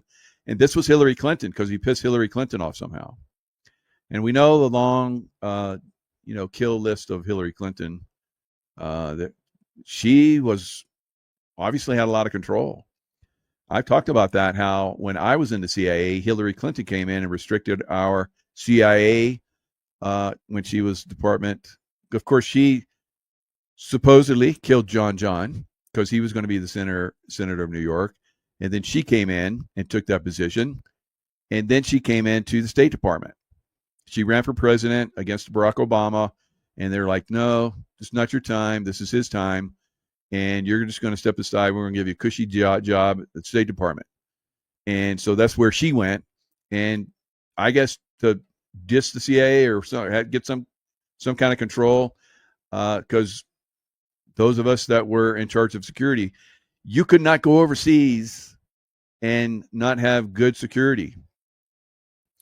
Benghazi is a good example, because we were being restricted. They didn't have enough of us, me, type of security. They were restricting us from going over. So that was Hillary Clinton.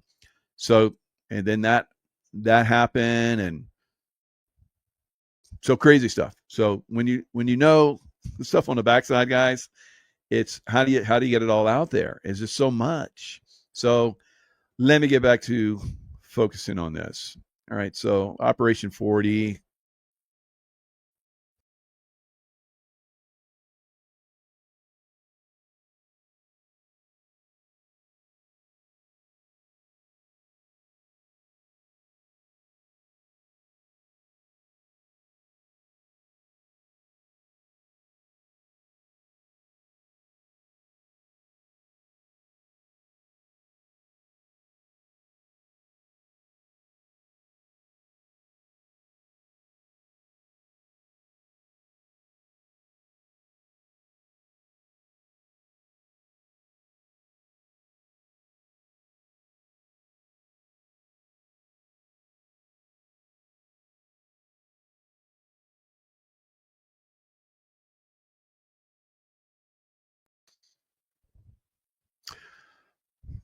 Boy, talking about this stuff is tough.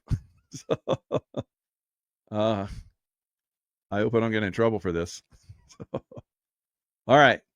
So you never know exactly what's going to happen with these guys. It's a challenge. So when you're challenged, you just press ahead. You find something else, and then you find back. Yes, I'm back, and who knows when they're going to take me out again, but back and forth. That's the way we run these operations against the deep state. All right. So let me go deeper down the rabbit hole. See how much I can expose here before somebody busts in the door and takes me out. All right. So that's not going to happen. But anyway, so trauma-based mind control. Let me give you just a little taste of that. She's been on my show many times, and Kathy O'Brien has talked about this in detail. Kathy O'Brien and her daughter, Kelly, were victims of Project Monarch. Fortunately, they were rescued by Mark Phillips. All right, so she talks about that in O'Brien's time as a mind-controlled slave. So Mary Jo Kopechne, mind-controlled slave, got out of line, so they killed her. All right, this happens a lot. You probably start to see it now that we're starting to talk about it. Now this is the important thing right here. She was also a courier. Monarch slave personalities have exceptional memories. They're trained to, and they carry messages. But once they carry their messages, like Bryce Taylor talks about, she was taken to Disneyland quite a bit as a little girl, and she was put on that one ride, and it would be like in the middle of the night, and they would like mess with her. It's a small world after all, and that song would go through her mind when she was sent overseas or something. It's a small world after all, and she would just think she's just gone on a Disney ride. She doesn't go to like be a courier for these high level presidents and so forth. Crazy. So she's taking messages, she's receiving messages, and she's taking them back to her handlers. For her, of course, it was Bob Hope, and who was the other guy? Well, Bob Hope. So we'll just stick with him. So she had other hands. Frank Sinatra sometimes, like, I guess Frank Sinatra was very cruel, right? Very cruel and brutal to her. That's what she says. And these guys get off on, doing that kind of stuff. So she said Ted Kennedy was like that also. Ted Kennedy was brutal and very, very bad. Kathy O'Brien said that which president was it? It wasn't Reagan. It was who replaced Reagan, or maybe before Reagan. I think it was before Reagan. I can't think of his name, but she said that one of the presidents that she was sent into was brutal as well. So LBJ, it might have been LBJ. I don't know. So she goes on to say they carry messages that their handlers don't want written down. So they're like a carrier pigeon, right? But there's no written message. They speak it, and then they're programmed to like forget because something triggers them. Like Bryce Taylor said that when the Secret Service guys that were handling keeping the president safe, they were also part of knowing that what they needed to say to her. So they're in on it too. So, we've seen Hillary Clinton and Dan Bongino used to like him. Dan, tell us the truth, right? So he's not going to. He knows he'll die within a split second if he does. But we see these guys, these Secret Service guys. Now, I never did this bullshit, right? I was on the up and up. And me and my teams, they did not manipulate us. We told them the way things were going to work. We would keep them safe, and that's the way it was going to be. And they sometimes asked us to play like other games, and we're like, no, that's not what we're trained for. We don't know them. We know you. We protect you. That's it. So now these sex slaves, whatever they're told to do, they do because they're mind control, and they don't get paid. They're slaves. If they would get paid for the job they're doing, they'd all be like billionaires. It's like, it's crazy what they do. So she says, she comes on to say she had been a presidential model slave, and as such was entrusted to carry messages between heads of state. She says her owner was Senator Robert Byrd of West Virginia. All right. So they all have, they're trained from a very early age. Their parents are involved in that training process, that mind control. Bryce Taylor says how her parents would take her to, remember that Jungle Cruise? Some of you don't, maybe you've never been to Disney World or Disneyland, but there's a Jungle Cruise. And I thought, oh, that's so fun. She was put on there, and she was like wrapped up like 7 times, and she had to like that nursery rhyme while she's being wrapped in the rope. Ring around the roses, or 1, 2, pick up sticks, 3, 4, shut the door, 5, 6, whatever. So they're wrapping her with a rope, and she has to say that. Then they throw her off the back of the boat, and they drag her in the water. She has to hold on the rope and stay up.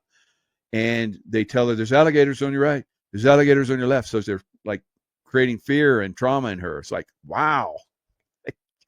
And then they get her out, and they're like, okay, this is the message you're going to take, and you're very special, and you're going to do this. Wow.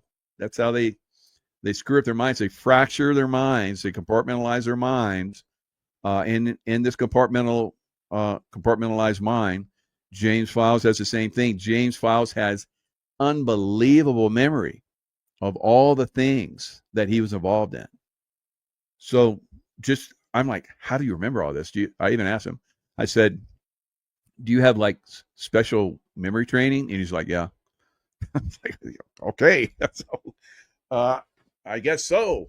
And so the sex slaves, the assassins, all these people have this MK Ultra mind control, guys, like all the Democrats, right?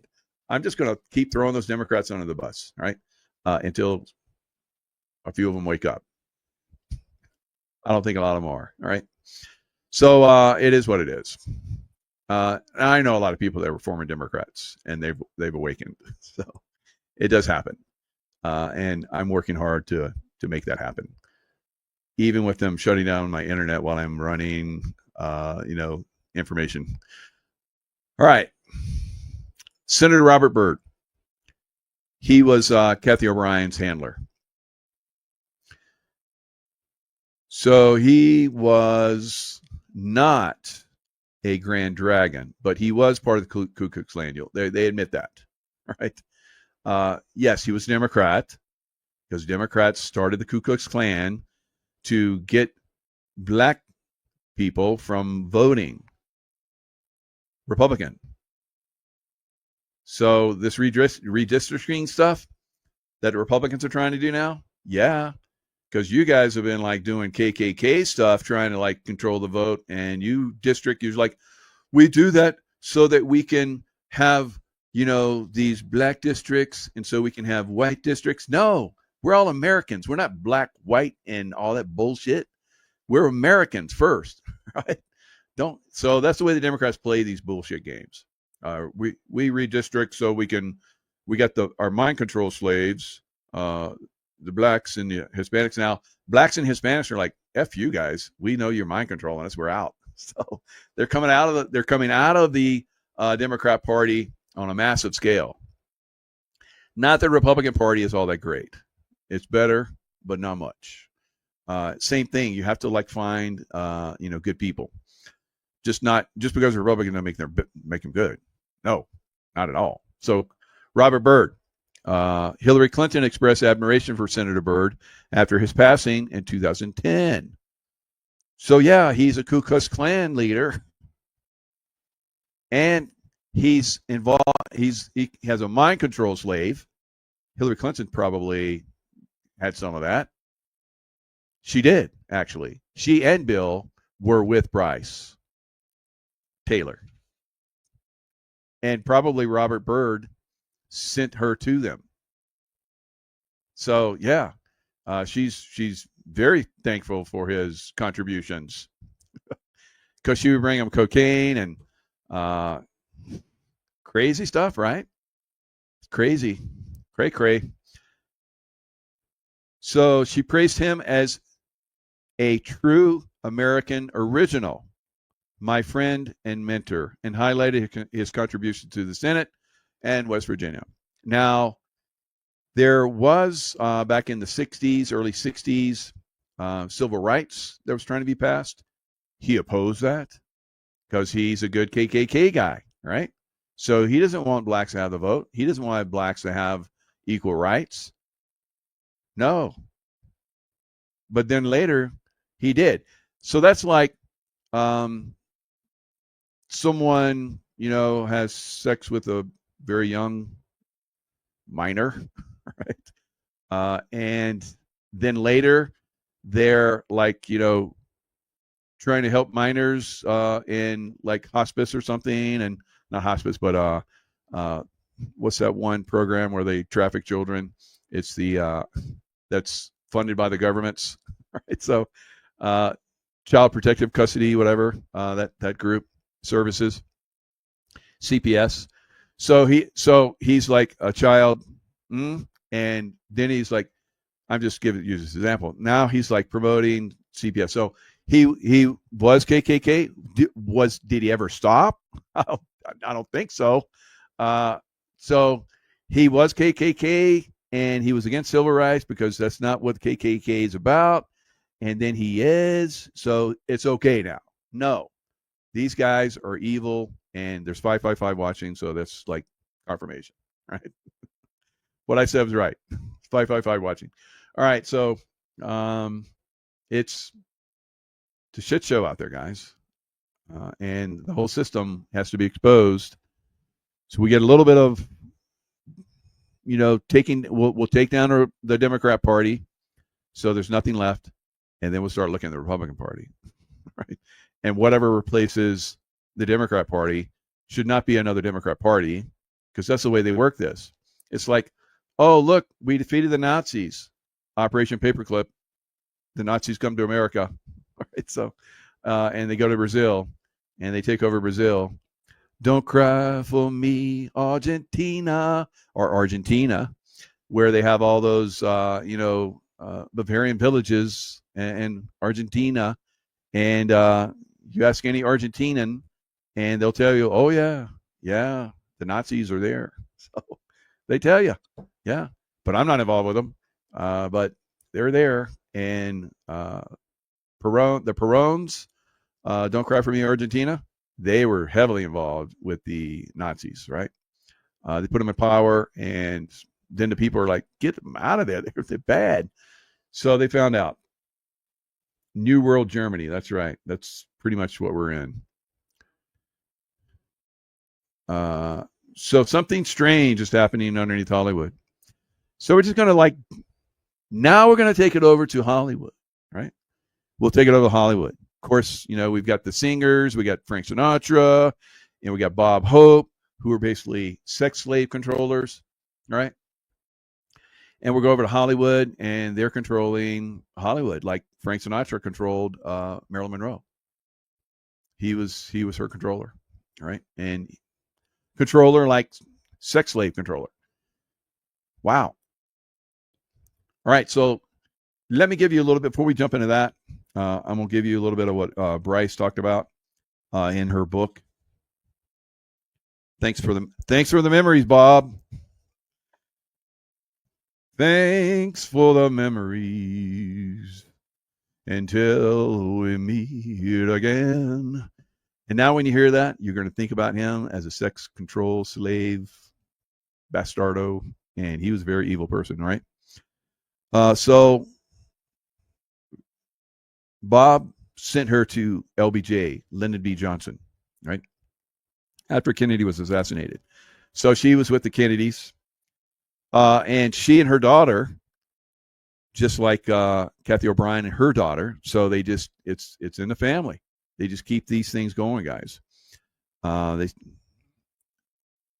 She says, LBJ told me that the White House was a very lonely place to live and that he really wasn't very happy there. He said, because of all those things that go on there in those tunnels underneath that White House, he said he was most at home in Texas at his ranch. Occasionally, he had meetings there and other men were present. I had to give oral to many of them. I was usually there for one overnight and then driven back to town by limo, then flown home. Before I was put on the plane to California, the men in suits, Secret Service guys, Dan Bongino, always took me for a Coke and French fries at McDonald's.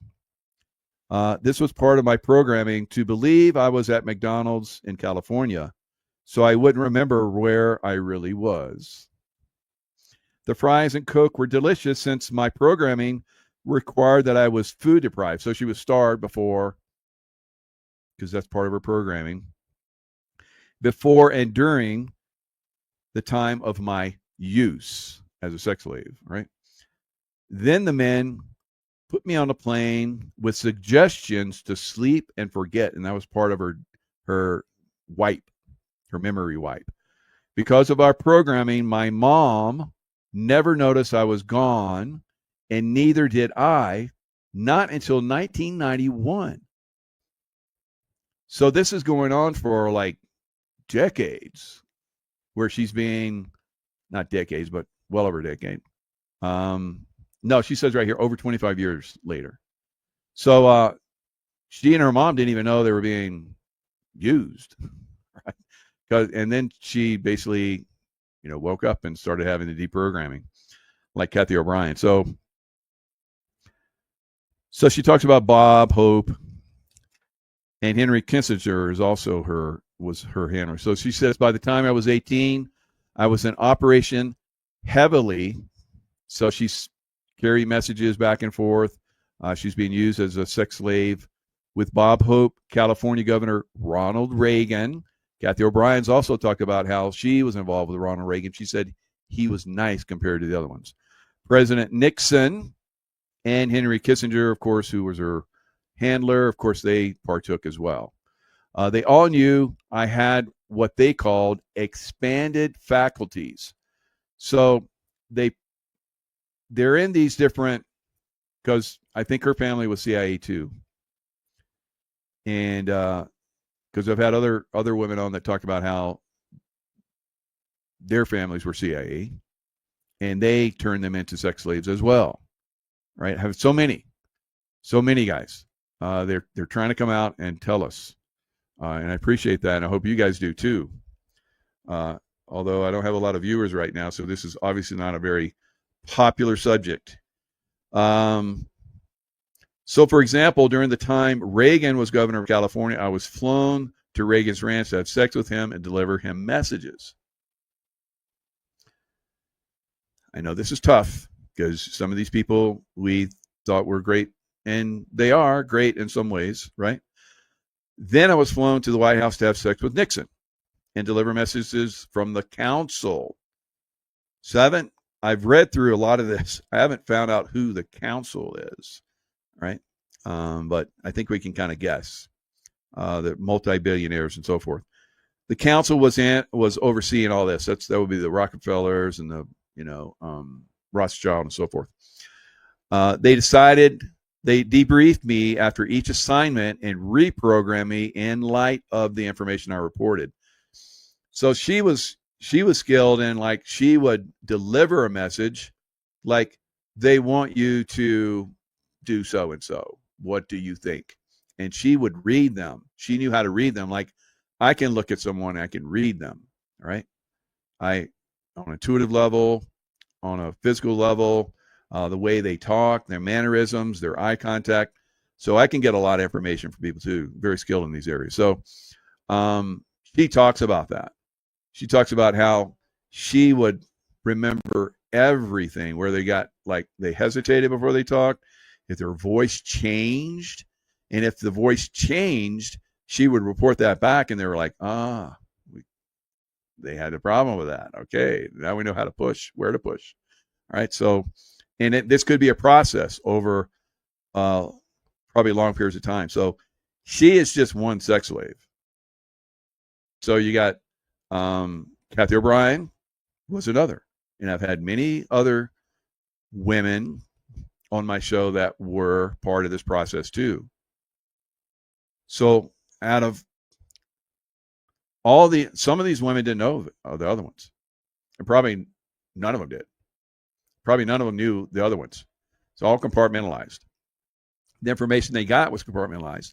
The information they traveled was compartmentalized. And then they were programmed to forget it. All right. So this is the way these things work. So she goes on to talk about all that. Ronald Reagan and Bob Hope were connected through the entertainment field. All right. So we know, Reagan and his monkey movie. So I like Reagan. I thought it was great. I thought it was, if I look back, I was like Trump, Reagan, and I can't think of anybody else after that. I can't even think of number 3, unless I go back in time and I say Washington. All right. So it's a mess. It's an absolute mess. All right. Hope and Kissinger utilize, the Kennedy family. They use them. So she goes in as a maid at the parties, the Kennedy parties. And she says certain things, and certain things are said to her, and she goes into a room with a Kennedy, right, and has sex with them. So they know what to say to her.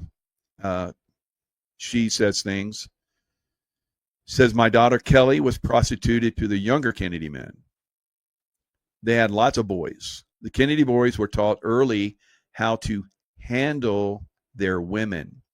And I was there to teach them about sex, and they were learning how to handle a slave. They knew they could have anything they wished from me and that I was totally subservient. They were told they weren't old enough to be trusted with the full mind control information. So the Kennedys were mind controlled as well. So they were mind controlled, and they were given mind control information. Right? So it's just crazy, right?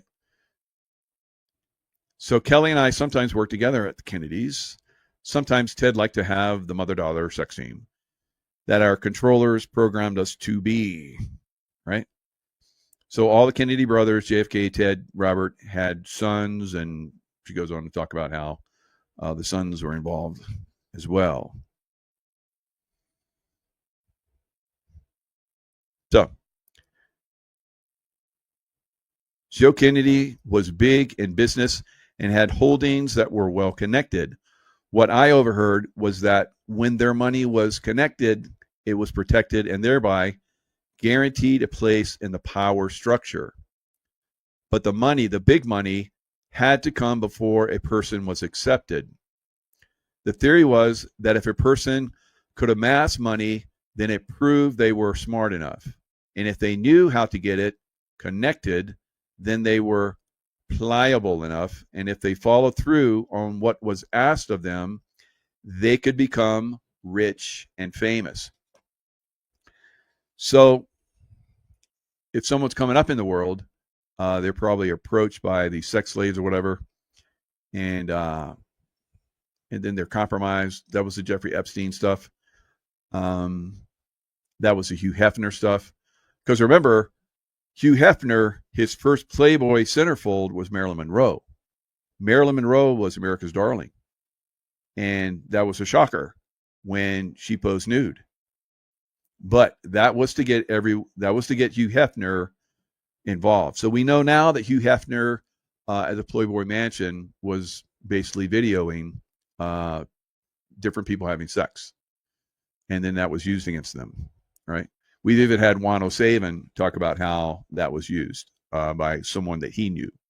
And that they, I guess, had a library, excuse me, in the tunnel system that went to someone else's house, and they found some of these videos that his acquaintance, his friend or whatever, was involved in. And that's back in his early days where he's like, we went to Playboy Mansion, and, the Playboy centerfolds were like beautiful and hot, and they like want to have sex with you and have sex with them.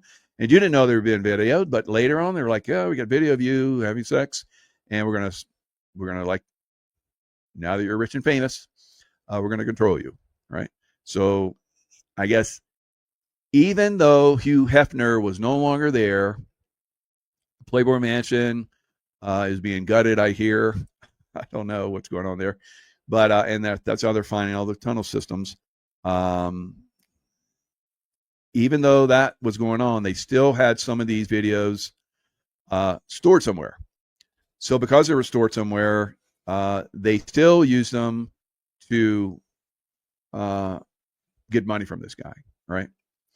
And he paid it, right? So he wouldn't expose it, or his wife and family wouldn't be exposed to it. But that's crazy, right? Still going on. All right, so let's go down the rabbit holes from Hugh Hefner's Playboy Mansion. Rabbit holes that spread out underneath LA, right? And now I'm going to bring up Donut, because Donut is basically he's on top of this stuff and exposing some very, very good stuff as usual. If you haven't subscribed to Donut, I highly recommend you go over there and subscribe, because he is crushing it. Now, he had a long video about this. Something strange is happening underneath Hollywood. Now, this is a 7 about a 7-minute and 30-second video. He's got it, he does hour-long shows and has his own Patreon and so forth. I'm part of his Patreon because I like to get the good stuff. All right, so let's listen. Tunnel. Now, the Chateau Marmont, tons of secrecy. This is where rituals go down, and it is tied into Marilyn Monroe, being the Hollywood Babylon sacrifice, and the connection. So, Marilyn Monroe, the sex slave used to compromise presidents. She got out of line, and they killed her. And James Follis talks about how he delivered the guys to the airport that went to kill her, right? Because she was getting out of line with Kennedy, with the Kennedys. Because she's a sex slave, she does all the Kennedys, right? Yeah, it's sad, I know. But, I mean, she, like I said, she was America's darling, but she was a sex slave, guys. Under the Super Lake. What's underneath LA? But as you can see. All right. Underneath the Silver Lake. So it's a movie, and we're going to talk a little bit about that. So that movie has, and I'll let him disclose it, but it has someone that's very prominent right now that's also blonde, has a voluptuous body, and wears jeans. Here's Marilyn Monroe, and they were really showcasing Marilyn Monroe in Under the Silver Lake. But in Under the Silver Lakes, this occult movie shows Marilyn Monroe as one of the main figures with the 3 girls. And one of these 3 girls is Sydney Sweeney. So here's Marilyn Monroe. All right. So this movie, Under the Silver Lake, very similar. And has this new hottie, Sweeney, with the jeans, and she's like shooting at the range, and everybody's talking about her. Even on one of the Fox News live, the 5 or whatever, they were saying that Barron should marry, Sweeney, and it would like the perfect, power couple. Yeah, so they're just planting all these seeds, aren't they? Was given a dog called Moth for the mafia. It's a Knights of Malta dog. It's a Maltese dog. In the Under the Silver Lakes, she is carrying around a Maltese dog. The same thing that Marilyn Monroe also had, as she was gifted a Maltese given by Frank Sinatra. Frank Sinatra. Look at that cat, man. Yeah, he was her handler. He was a bad, bad man. He was very abusive to Bryce Taylor, probably all the little sex slaves that he was handling.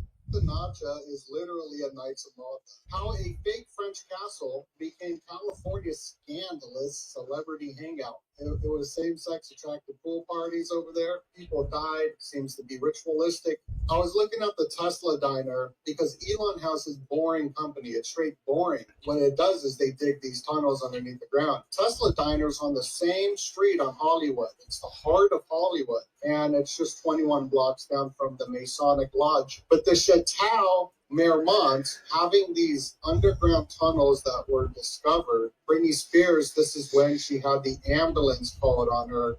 Accidentally, I just started researching hotels. The first motel was created by somebody part of the Theosophical Society of Helen Blavatsky in California, because the 6 root race, according to their ideology that they believe, is that this subterranean race is going to come out of the ground out of LA. The motel industry literally was created by an occult order in California. New MAGA hero, Trump's euphoria. We got to talk about them jeans, though. You know what I'm saying? Not a lot of people know this, but the foundations of Gates, you know who I'm talking about. I'm going to kind of just say other words, but Bill, well, they did big speeches at Sydney Sweeney's high school. Sydney Sweeney, that's very keen. See what I did there, right? Sydney Sweeney's connection to Sharon Tate, as they both do have this on Paku Eyes, but Sharon Tate and the Manson murders, right? We're talking about Marilyn Manson, right? It's all connected. The Manson murders happened August 9th and 10th, the helical rising of Sirius. We're coming up on a full moon, August 9th. Just like August 9th and 10th, this is when So the Charles Manson, Sharon Tate murders, and We have Marilyn Monroe. So you have that wacky singer, Marilyn Manson. Right. So the pop culture, Hollywood, these dog stores, as he's showing here, all these dates. Now, the reason why I wanted to really push this, guys, is because we're coming into the dates where all of this goes down from the 8th through the 12th of August. That's where a lot of deaths and murders happen. Free hung himself when Rob Williams hung himself as well. This is the helical rising of serious rituals. Here's Sharon Tate, Sampaku eyes underneath, just like Marilyn Monroe. Princess Diana had the Sampaku eyes, right? The blue eyes of Sydney Sweeney. Sampaku eyes, the legend of the melancholy gaze and the unfortunate fate of Lady Diana and Marilyn Monroe. Elton John, Candle in the Wind. This was very popular in 1997, and it was dedicated to Princess Diana and Marilyn Monroe. White Rose of York, going back to the War of the Roses in the Tudor dynasty, predating the Illuminati. Vanity Fair is Beelzebub. You know, the demon fly? Vanity Fair is a fictitious place ruled by Beelzebub. So Sunset Boulevard, where the Chateau Marmont Hotel is located, where secrets, scandals, crazy stuff going on at this hotel on Sunset Boulevard. Billy Wilder was trying to expose something sort of like Stanley Kubrick was with the movie Sunset Boulevard. Guess when this movie was released? On the helical rising of Sirius. August 10th, and the day centering upon it, the ritual day, even the Son of Sam serial killer who was talking to his demon dog, because these are the dog days, was arrested August 10th as well. All right. So we're coming into the dog days of where they do all this ritual killing. Are they going to do ritual killing and have some crazy earth change or something event? So just be heads up. There was also a Sunset Boulevard serial killer on the Sunset Strip, Doug Clark. Guess what date he was arrested? So August 11th, he was arrested. The helical rising of Sirius this year falls on August 11th. So his movie Sunset Boulevard, I believe, was exposing some of these rituals that we see. Here is the swimming pool that we were showing in the beginning with Marilyn Monroe and Under the Silver Lakes. The swimming pool, the drowning rituals. Matthew Perry in the hot tub, drowning. The list goes on and on. But the most craziest part with these underground tunnels from the Chateau Marmont, the hotel we're talking about, the rumor had it for decades and decades that the underground tunnel went straight to the Players Club Hotel. The Players Club Hotel also has these secret tunnels. And the Players Club Hotel was created by Preston Sturges. Have you ever heard of Preston Sturges, who created it? He was a famous actor. He was in movies. His mama was the co-author of Aleister Crowley's magnum opus. She was banging Aleister frickin' Crowley. She was doing it and doing it and doing it again with frickin' Aleister Crowley and co-wrote his magnum opus. Billy Wilder commented on the Chateau Hotel, and he said that they have wonderful bathrooms. And here's just some more genes, how they're very sketchy. This is in Under the Silver Lakes, where they're showing the sketchy advertisements. Scroll looking up. And then she'll have the Sampaku eyes, because she's looking up because it resembles fellatio. So speaking of these tunnels, they both have these secret tunnel systems. Under the Silver Lakes, they... Diddy's secret tunnel to Playboy. Wow. So it's all connected. So you got Diddy, you got Hugh Hefner, and now and then it moved to Jeffrey Epstein. Who's handling it now? Somebody is. Somebody's the new Epstein. Somebody's the new Diddy.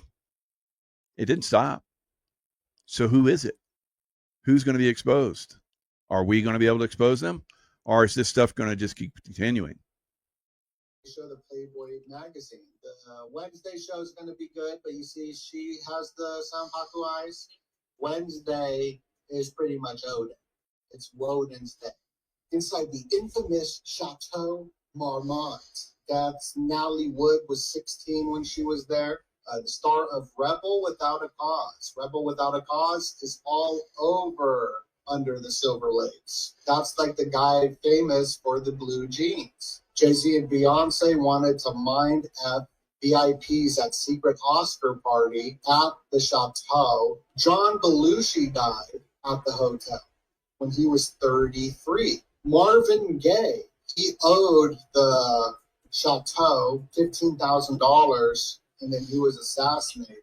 In 2018, Quincy Jones claimed Gaye had been sexually involved with Marlon Brando, the Godfather. Helmut Newton, he freaking died at this hotel. So this is 100% proof of Richmond. All right. Donut.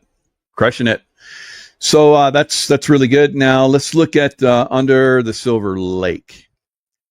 Under the Silver Lake. Who were the people that were involved in that movie? So that movie came out in May 15, 2018. And kind of like that drowning ritual thing. Drowning. Watch the water. Tsunamis. Right. Los Angeles. So better be watching the water. So you guys in LA, Hollywood, and the rest of California. So who was in this movie? Who was in the movie? Look at that. Sydney Sweeney. Sydney Sweeney. So I wonder if she's a slave like Marilyn. And got the O'Brien and Bryce Taylor and Mary Jo Kopechne. So I don't know. But it's interesting how all this relates, isn't it? So this is interesting how this goes down. It says Sarah. I'll read the highlight part. Sarah and her roommates were Sevence's wives, having faked their deaths, and because we know a lot of people were faking deaths, and like Epstein, and already been sealed underground. How about that? And so the homeless king, who was annoyed by dog biscuits in his pocket, the dog days of summer. The dog days of summer. Serious. I'm serious. So, yeah. So now James Cameron.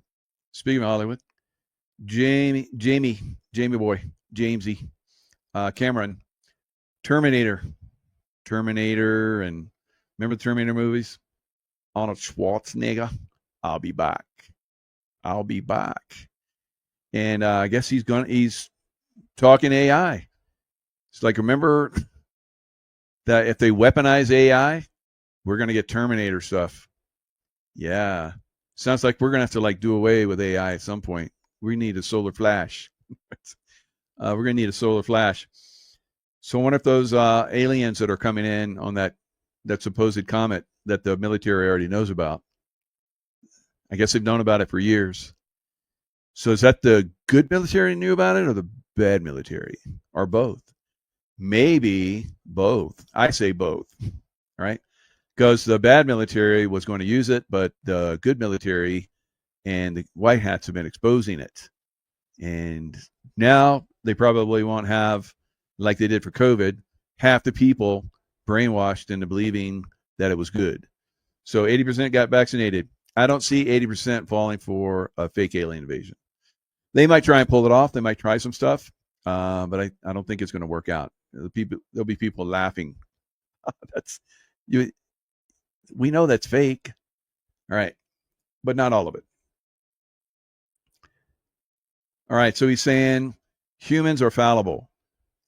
James Cameron, that is. And there have been a lot of mistakes made that have put us right on the brink of international incidents that could have led to nuclear war. So, I don't know, he says. Maybe AI could create a Terminator like Arnold Schwarzenegger. Artificially intelligent defense network called Skynet. All right, do we have a Skynet? What's the thing that Elon has? So I don't know. I guess the Ukrainians were using it for a while, and then he shut them off because he didn't like the Nazis anymore. So the Nazis are up, the Nazis are down. Which side is Elon going to be on tomorrow? Today, Trump is cool with them, and Elon's saying the right things, but what's he going to say tomorrow? All right, Kennedy.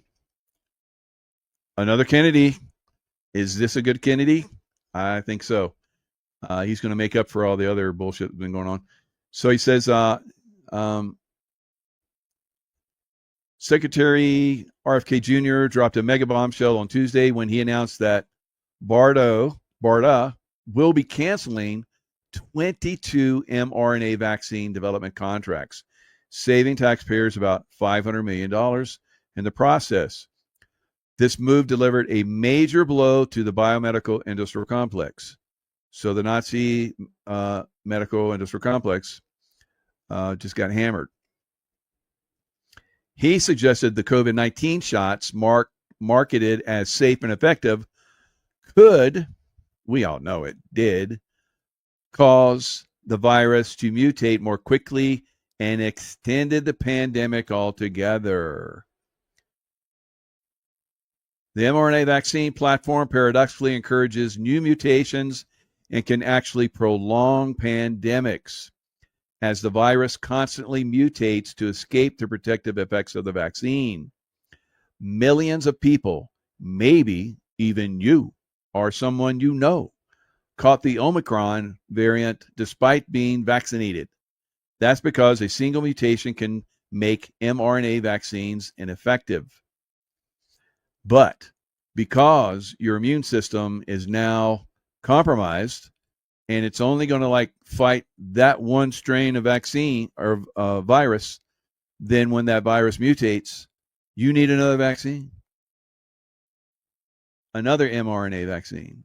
And because you're putting all this mRNA vaccines in your body, it's compromising your immune system.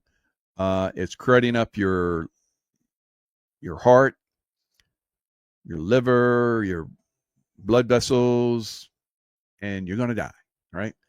Sudden adult death syndrome.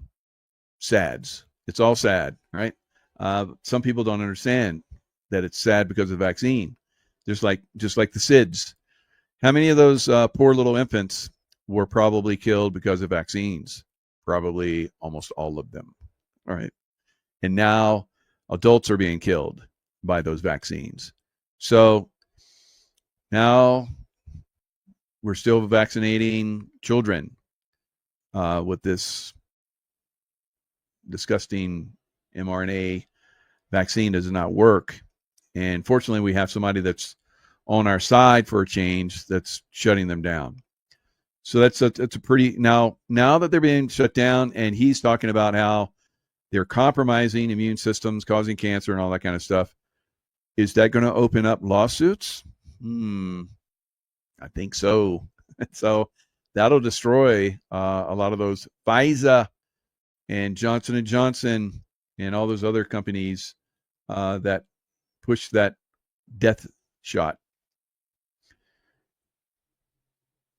Abbott's bid to expel the House Democratic leader goes to court filled with his appointees. So 9 judges that he put there, they're all Republican leaning, conservative, and they have this kooky dime,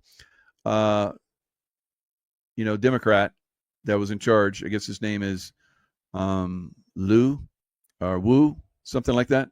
Woo. So let's see, where is it? It probably says it in here somewhere. Let's play it. Just play it, Mike. Maybe they'll say his name, and then you have to guess. All right. Let's go. Vacated, and as of today, the Supreme Court has dropped the hammer. They are ordering that Wu must respond to Governor Abbott's charges by 3 p.m. Gene Wu. So we'll see how things flesh out in the next 24 hours. But let's just say I would not want to be Representative Wu at this time. Meanwhile, as we reported yesterday, the Texas legislature just issued arrest warrants for every single one of these runaway Democrats. And Texas lawmakers are now calling for they want to see an even more punitive redistricting map to be drawn in retaliation against this ridiculous stunt. Here's Texas Representative Brian Harrison. For every 1 week the Democrats are gone, one more Republican seat gets added to the map. So they're gone 1 week. Instead of our new maps having 5 more Republican seats, they're going to have 6. Democrats gone 2 weeks. Well, we went from +5 to +7. Well, in that case, let's just let them stay away and let's just completely replace all of them. What do you guys think? That sounds fair to me. You don't want to do your job, get somebody else to do it. It's like, who wants to do this job? Republicans raising their hands. All right, you got it. Because they're not here to do it, so we need somebody to do it. All right, you're it. So, yeah, just stay out there. I'm good. All right. So let's look at the silly town stuff. It's pretty disgusting. The American political system is basically showing how completely ineffective and corrupt it is. It needs to go bye-bye. All right. Former staffers say Krokov Shayat, is a diva who terrorizes her staffers, only cares about being an influencer, not a congresswoman. Oh, so what are we doing? We're tearing down her credibility, all right? So that those that are still her supporters are going to slowly start to slink away. Right? So they're not involved with a baddie, all right? So this is the way this is done. We exposed their disgustingness, all of them, Republican and Democrat, and we slowly get them out. All right. So that's what's happening. It's moving that direction. Of course, Florida House launches select committee to look into redistricting. So Florida jumping on the bandwagon. What other state is going to do the same? So, of course, we have the Democrats don't like that in Florida either. Right? Not good. Florida Republican leadership are launching a select committee on congressional redistricting to redraw and gerrymander maps again. We will do everything we can to push back. Are you guys going to leave too? All right. That'll be good. All right. So that's last time this was done was 2022 term. And Governor Ron DeSantis said he's looking very seriously at having a new congressional map in the state. I've said that I would look favorably on the legislature taking it up. And of course, the legislature is mostly Republican. I would stay tuned on that. The Democrats need to go away, and they're going to be taken away, like these two Democrats. Bill and Hillary Clinton are looking at jail time if they defy Epstein's subpoena. So it's all starting to close in on all these criminals, right? And that Hillary and Bill Clinton look alike, they're going to go to jail, right? So lookalikes, that's good. After years of smoke and mirrors, the former president and secretary of state have finally come under the harsh spotlight of congressional scrutiny, thanks to their troubling association with notorious financier Jeffrey Epstein. Congress has now subpoenaed both Clintons, demanding they answer tough questions about their connections to Epstein. So they've been through this before.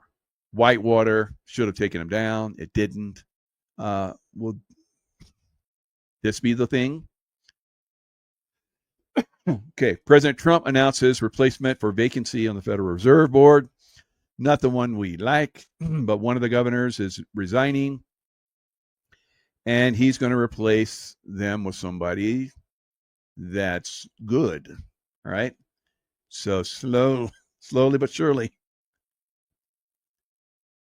Now, I've said this for a long time, that the FBI and the CIA are going to go away, and it looks like it's moving in that direction. FBI is firing senior officials and agents who oppose President Trump.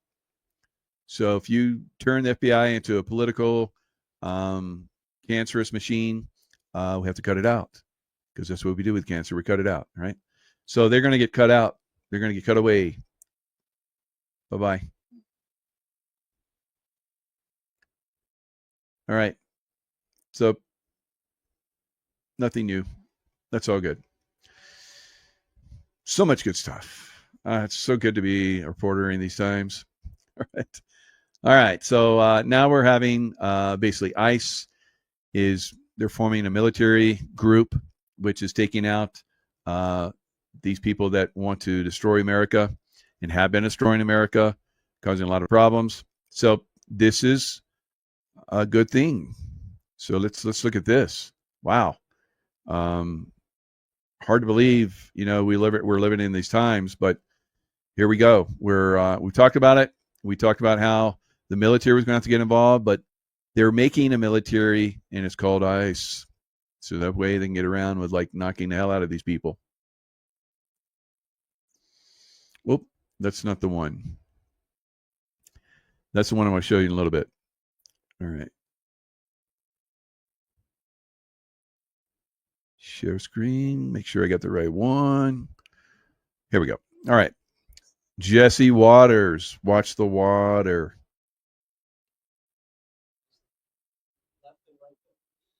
A Mexican gang member just got iced after he re-entered the country at least 4 times. And 3 Biden migrants just got iced after murdering a man at a Motel 6.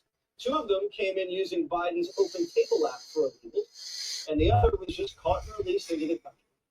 These killers would still be on the streets if it weren't for our brave ICE agents. One of their latest recruits, Superman himself, Dean Cain, joins me now. All right, so this is kind of...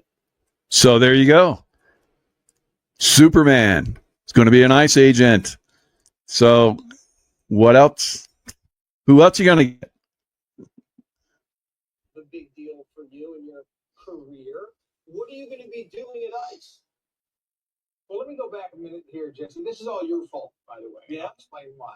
Well, because I put out a recruitment video yesterday. I'm actually a deputy sheriff, a sworn deputy sheriff, and a reserve police officer. I wasn't part of ICE. But once I put that out there and you put a little blurb on your show, it went crazy. So now I've spoken with some officials over at ICE, and I will be sworn in as an ICE agent ASAP. So they'll have 80,001 recruits for their 10,000 positions. Well, they can't have a better guy than Dean Cain. Are you going to be popping out of ICE fans and apprehending guys? I will do whatever Director Lyons wants me to do. If that's what it takes, absolutely. I somehow doubt I'll be in that position, but I would be there in a heartbeat. These brave men and women need someone to stand up for them. So rarely, these days are we seeing that. Someone like Daniel Penny stands up, he gets vilified. Dan Bongino steps up, gives up $5 million a year, and goes and takes his position at the FBI. This is the kind of thing where people have to step up. I'm stepping up. Hopefully, a whole bunch of other former officers, former ICE agents will step up, and we'll meet those recruitment goals immediately, and we'll help protect this country. Are you going to take the $50,000 bonus, Dean? I don't think I'm going to be eligible for that one. I don't think they're going to give it to me. Okay. But in true Pocahontas fashion, absolutely. Now, you talk about bravery. We just had Big Balls save the young woman past midnight. He got pummeled by 10 gang members. But the girl got off safely, but that's kind of what it takes. What does this country need? Because we're hearing 80,000 applications for 10,000 openings. What is it about serving this country that's inspiring to you?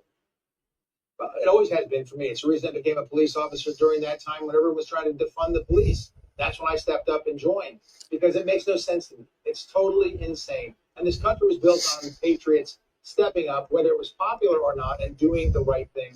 I truly believe this is the right thing. Absolutely.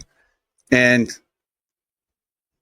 people were probably going to want to call him a hero, but he's just doing the right thing, like he says.